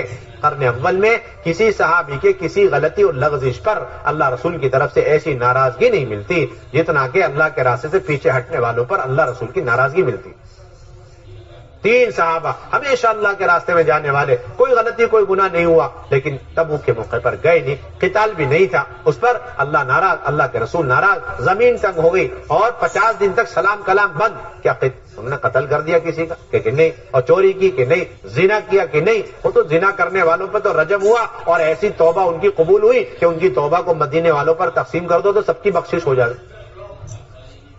یہ توبہ کرنے کو تیار ہے اور معافی مانگنے کو تیار ہے کہ نہیں بہت سنگین گناہ ہے، قیامت تک پتہ تو چلنا چاہیے کہ اللہ کے راستے میں نہ نکلنا اللہ کو کتنا ناراض کرنے والا عمل، اللہ کے نبی سے کتنا دور کرنے والا عمل۔ 50 دن تک یہ ہنگامہ رہا، ان 3 آدمی کا پورا بیکاٹ رہا، نہ سلام نہ کلام۔ مولانا یوسف فرمایا کرتے تھے کوئی آدمی تشکیل کے دوران اتنا کہتے میں آج نہیں کل جاؤں گا، اس کے ساتھ حضرت کعب بن مالک جیسا اللہ کی ناراضگی کا معاملہ ہو گیا۔ آج امت کا حال ہے، وہ سمجھتے ہیں اللہ کے راستے میں نکلنے کی کیا ضرورت ہے، کلمہ نماز تو ہے، اسے سیکھنا ہے، کلمہ نماز جس نے سیکھ لیا اسے جانے کی ضرورت نہیں، اور جو گیا اور سیکھ لیا اسے بھی جانے کی ضرورت نہیں، دونوں غلط فہمی کا شکار۔ آپ کو معلوم ہونا چاہیے کہ اس امت کے تمام طبقات تک دین کو پہنچانے کے لیے دعوت اور دعوت کا اہم ترین رکن اور قوام وہ اللہ کے راستے کا نفر ہے، ہر حال میں نکلنے کا حکم ہے، اللہ کے امر کی وجہ سے ہم نکل رہے ہیں۔ انفروا خفافا وثقالا، ہلکے ہو بوجھل، اللہ کے راستے میں نکلو، ہر حال میں نکلنا مطلوب ہے۔ امت اگر اللہ کے راستے میں نکلنا چھوڑ دے گی تو باطل طاقتیں ان کی صلاحیتوں کا استعمال کریں گی۔ باطل امید لگا کے بیٹھ جائے گی. آپ اندازہ لگائیں, حضرت کعب بن مالک بازار میں تھے, اچانک پتا چلا ایک قاصد آیا, خط دیا بادشاہ غسان کی طرف سے. اس خط کا مضمون تھا کہ ہم نے سنا ہے کہ تمہارے مالک اور تمہارے آقا نے تمہارے ساتھ ایسا سخت معاملہ کر رکھا ہے, سلام کلام بند کر رکھا ہے, ہم تمہارے بڑے قدردان ہیں, تم ہمارے ملک میں آ کے ہمارے ساتھ نصرانی بن جاؤ, ہم تمہارے انشاءاللہ اعزاز اکرام سے نوازیں. آج یہ چل رہا ہے, یہ چل رہا ہے. جب دعوت کی محنت چھوٹتی ہے تو پھر باطل طاقتیں امیدیں لگانے لگتی, باطل کو امید جگ جاتی ہے, باطل کے اندر امید پیدا ہوتی. یہ تو مومن تھے, مخلص تھے, انہوں نے بھاپ لیا کہ ابھی تو میں ایک آزمائش سے گزرا نہیں کہ دوسری آزمائش آ گئی کہ باطل لوگ میں اتنا گر گیا, اور جسے اللہ پر بھروسہ نہیں ان حالات پہ کہتے لو میں تو چلہ لگا کر آیا, میرے تو حالات ٹھیک نہیں ہوئے, یوں کہتے کہتے 4 مہینے لگائے میں نے, چلے لگا, میرے تو قرضے نہیں اتر رہے. کہ نہیں, جو قرضے کے ارادے سے جائے گا اس کا تھوڑی قرضہ اترے. یہاں تو اللہ کے راستے میں جانا نہ قرضے اتروانے کے لیے, نہ صحتوں کو حاصل کرنے کے لیے, نہ بیماریوں کو دور کرنے کے لیے, نہ مقدمے جیتنے کے لیے. یہ تو اللہ کا امر ہے, کرتے رہنا, نکلتے رہنا. جس طرح نماز اللہ کا امر اور حکم ہے, پڑھتے رہنا چاہے زندگی بھر قرضہ رہے. انہوں نے صاف پہچان لی کہ اللہ کی طرف سے اگلی آزمائش, ایک آزمائش میں گزرا نہیں, اگلی آزمائش آ گئی. اور یہ کہہ کر اس خط کو اٹھا کر کے تنور میں پھینک دیا اور توبہ استغفار کرنے لگے, یا اللہ میں ایک مرتبہ اللہ کے راستے میں اور تیرے راستے میں کیا نہیں نکلا کہ باطل لوگ میری امیدیں لگانے لگے, میں اتنا گر گیا. اللہ کے راستے کو چھوڑ دینا. اللہ تعالیٰ نے قرآن میں فرمایا الا فی الفتنۃ سقطوا, کہ جو لوگ اللہ کے راستے میں نہیں گئے, اپنے مقام پر بیٹھے رہ گئے, یقیناً یہی لوگ فتنے میں مبتلا ہونے والے. سب سے بڑا فتنہ اور فتنوں کی جڑ ہے اللہ کے راستے کی نقل حرکت کو چھوڑ دینا. اس لیے اللہ کے نبی کی یہاں دونوں چیزیں ملتی ہیں کہ اگر فتنہ بڑھ گیا جماعتوں کو روانہ کر دی, ارتداد پھیل گیا تو جماعتیں روانہ کر دی. اگر دین کے اندر رسی بھر کمی آ جاتی, دین کے اندر رسی بھر کمی آ جاتی, اس پر صدیق اکبر رضی اللہ تعالیٰ عنہ مدینہ طیبہ کو تمام مردوں سے خالی کرنے پر تلے ہوئے. رسی بھر دین پہ کمی آ جائے میں تو جماعت کو روانہ کر کے رہوں, چاہے مجھے اس بات کا یقین ہو جائے کہ ازواج مطہرات کا انتقال ہو گیا اور ان کی لاشوں کو مدینے کی گلیوں میں جو ہے چھوڑ دیا گیا, اور جانور ان کو درندے کھینچتے پھر رہے, انہیں کوئی دفنانے والا نہیں, ان کی کوئی حفاظت کرنے والا نہیں, تب بھی میں اس جماعت کو اللہ کے راستے میں روانہ کر کے رہوں گا. اور آج امت کے اندر دین باقی ہے کتنا, رسی بھر, پھر بھی اللہ کے راستے میں نکلنے کا احساس بھی نہیں ہے, شعور بھی نہیں, اور کہتے ہیں اللہ کے راستے میں نکلنے کی ضرورت کیا ہے. ایک طبقے کو دھوکہ لگا ہوا ہے, ہم عبادتیں کر رہے ہیں ماشاءاللہ اور نمازیں پڑھ رہے ہیں اور بڑی بڑی قیمتی اور عمدہ اور مقدس سرزمین میں بیٹھے عبادتیں کر رہے ہیں, ہمیں تو سارا اجر و ثواب مل گیا. نہیں, اللہ کے راستے میں نکل کر اجر و ثواب جو کچھ ملے گا وہ اپنے مقام پر رہنے, اپنے مقام کے ذریعے سے وہ نیکیاں کوئی انسان حاصل نہیں کر سکتا. ایک صبح ایک شام اللہ کے راستے میں لگ جائے, یہ دنیا مافیا سے علماء نے لکھا, یعنی ایک آدمی تصور کر لے تھوڑی دیر کے لیے کہ اسے دنیا بھر کی ساری نعمتیں مل گئی اور وہ ساری نعمتوں سے لطف اندوز ہو رہا اور ساری نعمتوں سے فائدہ اٹھا رہا ہے, پھر بھی اللہ کے راستے کا ایک پل صبح یا شام اللہ کے راستے میں وقت گزار دینا اس کا بدل نہیں بن سکتا. یہ ساری نعمتیں خرچ کر دو. ایک صحابی اللہ کے راستے میں جایا کرتے تھے, انہوں نے ایک مرتبہ پوچھا یا رسول اللہ صلی اللہ علیہ وسلم, میں حلال طریقے سے کچھ کمائی کروں اور پھر 6000 حلال اشرفی اللہ کے راستے میں خرچ کر دوں تو میرا اللہ کے راستے میں نکلنے کا یہ بدل بن سکتا ہے؟ اللہ کے نبی نے فرمایا اللہ کے راستے میں نکل کر سونے کا بھی یہ بدل نہیں, اس کا بھی بدل, سونے کا بھی بدل. آپ کو اندازہ نہیں ہے اس نکلنے پر کتنی باطل کو اللہ تعالیٰ توڑتے, آپ کو اندازہ نہیں اس کے نکلنے پر اپنے اندر کتنی دین کے اعتبار سے پختگی پیدا, جو جتنا اپنے خواہش بھری چیزیں اور دنیا کو چھوڑ کر جتنا آدمی سنت اور دین کی نسبت پر دور جائے گا اور جتنا اس ماحول میں رہے گا, اللہ رب العزت اتنا ہی اس کے دل کے اندر دین کی, ایمان کی محبتیں اور عظمتیں ڈالے. اس لیے فرمایا کرتے تھے ملکوں میں جانا ہے, جو مسلمان جتنا دور اپنے دین کی محنت کو لے کر جائے گا اسے اپنے دین میں اتنی پختگی ملے گی. اس لیے مولانا فرمایا کرتے تھے بیرون گئے بغیر تو کوئی اپنے دین میں پکا ہو ہی نہیں سکتا. بیرون ملکوں میں جائے بغیر کوئی شخص اپنے دین میں پکا نہیں ہو سکتا. ہر طرح کے ملک میں جانا ہے, سہولت ہو نہ ہو ہر جگہ جانا. اللہ کے نبی صلی اللہ علیہ وسلم نے ایک جماعت تیار فرمائی اور معلوم تھا کہ پہلے سے اگر ہم رخ بتا دیں گے تو وہ جائیں گے. اللہ کے نبی نے رخ جماعت بنائی, امیر طے فرمایا اور رخ ایک پرچی میں لکھا اور پرچی کو موڑ کر کے لفافے میں ان امیر صاحب کو دے دیا اور فرمایا چلتے رہنا مدینے سے اس رخ پہ. جب 3 دن گزر جائے چلتے چلتے 3 دن کے بعد پھر یہ پرچی کھول کے دیکھنا اس میں رخ لکھا ہوا ہوگا. اور پھر سارے ساتھیوں سے پوچھنا ہاں بھائی اللہ کے نبی نے یہ رخ دیا ہے, اس رخ پہ جماعت جانی ہے, اب بتاؤ کون تیار ہے؟ جس کی ہمت ہے وہ آگے بڑھے گا, اور جو واپس آنا چاہے واپس آ جائے. کیوں؟ معلوم تھا کہ ماحول میں رکھ کر تشکیل قابو میں نہیں آتی. یہ اصل سنت ہے, یہ اصل سنت ہے. اس لیے کہتے ہیں مسجد میں لا کر کے دعوت دو, مسجد میں لا کے تشکیل کرو. کاروبار میں دھندوں میں بیٹھتے ہوئے ہم تشکیلیں کرتے, وہ تو آزار پہ آزار گناتا چلا جائے. آپ اسے حضور کے ماحول سے نکال کے تلاؤ. جس طرح ایک بیمار آدمی ہے لیکن آپ اسے اس کے کاروبار دھندے میں بٹھا کر کہیں اجی آپ کا تو بلڈ پریشر بھی ہے, اجی آپ کا تو شوگر بھی, علاج کرا لو, اجی ٹائم نہیں, فرصت نہیں, کہہ دے گا. اسپتال میں لے کر کے آ جاؤ اور چیک اپ کر کے اس کے سامنے رکھ دو تو گھبرا جائے گا, ہاں بھائی مجھے تو علاج کرانا ضروری. معلوم تھا کہ اگر انہیں مدینے میں رکھ کر بتا دیا جائے گا تو جانے کو تیار نہیں ہونے. اب 3 دن کے بعد گنجائش ہی نہیں تھی پلٹ کر مدینے آنے کی, پوری جماعت اللہ کے راستے میں آگے روانہ ہو گئی. یہ اصل بات. مولانا یوسف فرمایا کرتے تھے جس طرح اذان کی آواز سنتے ہی اپنی تمام حاجتوں ضرورتوں کو چھوڑ کر قربان کر کے فوراً مسجد آنا چاہیے, یہی مسلمان کی علامت نشانی ہے. ایسی جب بھی اللہ کے راستے میں نکلنے کی آواز لگائی جائے اور کان میں اللہ کے راستے میں نکلنے کی آواز پڑ جائے, اپنے کاروبار دھندے کو چھوڑ کر کے نکلا کرو. مولانا یوسف رحمۃ اللہ علیہ کا بڑا عجیب جملہ فرمایا کرتے تھے, اللہ کے نبی صلی اللہ علیہ وسلم نے سب سے زیادہ مشق صحابہ کی اس بات پر کرائی کہ اپنے موسم اور سیزن کے موقع پر اپنے کاروبار دھندے کے چھوڑ کے نکلا کرو اللہ کے راستے. یہ کوئی تنظیم نہیں ہے کہ حالات سازگار ہیں, مناسب ہے تو پھر کام کیا جائے, اور حالات ٹھیک نہیں ہے تو اس کے بعد حالات اچھے ہو جائیں, کاروبار اچھے ہو جائیں, پھر اس کے بعد نکلیں گے. ابھی تو کھیتی کا موسم ہے, ابھی تو یہ کہ نہیں, یہ سیزن موسم کو دیکھ کر کرنے کا کام ہی نہیں, بلکہ حقیقت یہ ہے کہ جب عین سیزن موسم ہوگا تب اللہ کا امر آئے گا, نکلو اللہ کے راستے, تب اللہ تعالیٰ برکتیں نصیب فرمائے. تب کا موقع ہے سیدھا سیزن کا, اور سال بھر کی جو ہے غلہ اور سال بھر کا کھانا اور سال بھر کی زندگی کا دار و مدار اسی غلے اور اسی کھیتی پر تھا. حکم ہو گیا نکلو اللہ کا, پکے پکائے کھجور چھوڑ کر کے چلے گئے, اور امت اور لوگ آج تک اس کی برکتیں آنکھوں سے دیکھ گئے. اپنے مقام پر رہ کر کے جو لوگ طے کیا کرتے تھے ہم عبادتیں کریں گے, اور اپنے مقام پر رہ کر کے ہم تشکیلیں کریں, اپنے مقام پر رہ کے جماعتوں کی ہم نصرتیں کریں گے, مال بھی خوب خرچ کریں گے, لیکن ایسا ہے کہ 6 مہینے تک اللہ کے راستے میں نہیں جائیں گے. یہ مشورہ کون کر رہے بیٹھے ہوئے؟ انصار مدینہ کر رہے, اور یہ کہا ہم نے تو بڑی محنت اور جان و مال کی بڑی قربانی دے دی, یہاں تک کہ گھر کے چولہے بجھ گئے, فقر و فاقے کی نوبتیں آ گئی, اور سارے ہمارے کاروبار دھندے سارے کے سارے برباد ہو چکے. اب تو دین کے بڑے مددگار تیار ہو چکے, اب ہم سالانہ وقت تو لگائیں گے, لیکن یہ جو بیچ میں اچانک اللہ کے نبی کی طرف سے حکم ہوتا ہے نکلو, ہم وہ تقاضوں پر نہیں جائیں گے. 6 مہینے تک اپنے مقام پر رہ کر گشت, تعلیم, ملاقات, مشورہ, اور آنے والی جماعتوں کی ساری نصرتیں, اور گھر کے اندر کی ساری تعلیم اور سارے حلقے سب کچھ کریں گے. یہ مشورہ ہو رہا ہے آپس میں بیٹھ کر کے, ادھر اللہ تعالیٰ آئے تو اتار رہے, اپنے آپ کو ہلاکت میں مت ڈالو. یہ ہلاکت کے مشورے کر رہے بیٹھے ہوئے.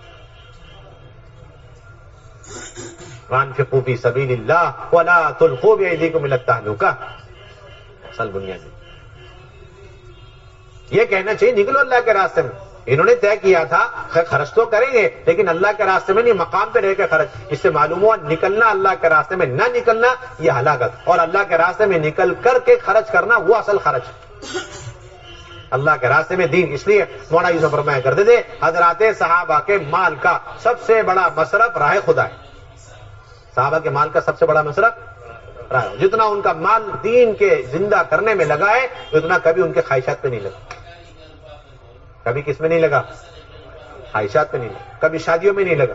شادیاں تو ان کی اتنی آسان ہوا کرتی تھی. واقعہ لکھا ہے سیرت کے اندر کہ حضرت ابو دردہ رضی اللہ عنہ مدینے کے کسی گلی سے گزر رہے تھے, دیکھا کچھ لوگ تسبیح لے کے بڑے غمگین بیٹھے. پوچھا کیا بات ہے, کوئی موت ہو گئی؟ لیکن نہیں, ہم تو ولیمے میں آئے. کہاں ہے جی ولیمے میں آئے. پھر یہ کیا حلیہ بنا رکھا کہ نہیں, وہ ولیمے کا کھانا بننے میں دیری ہو رہی تھی تو کہنے کہ ہم کیوں ادھر واہیات اور لغویات میں لگے, ایرانی تورانی میں, اس سے اچھا ہے کہ ہم ذکر کریں. ہم سب سیکھنے سکھانے میں, ذکر تلاوت میں لگ گئے. اللہ آج تو میت میں بھی میت کا ماحول نہیں, ایسا لگا جیسے خوشی کا ماحول کسی شادی میں کھڑا, اور وہاں پر خوشی کے عالم میں ایسا لگ رہا جیسے کسی جنازے میں کوئی شریک ہو.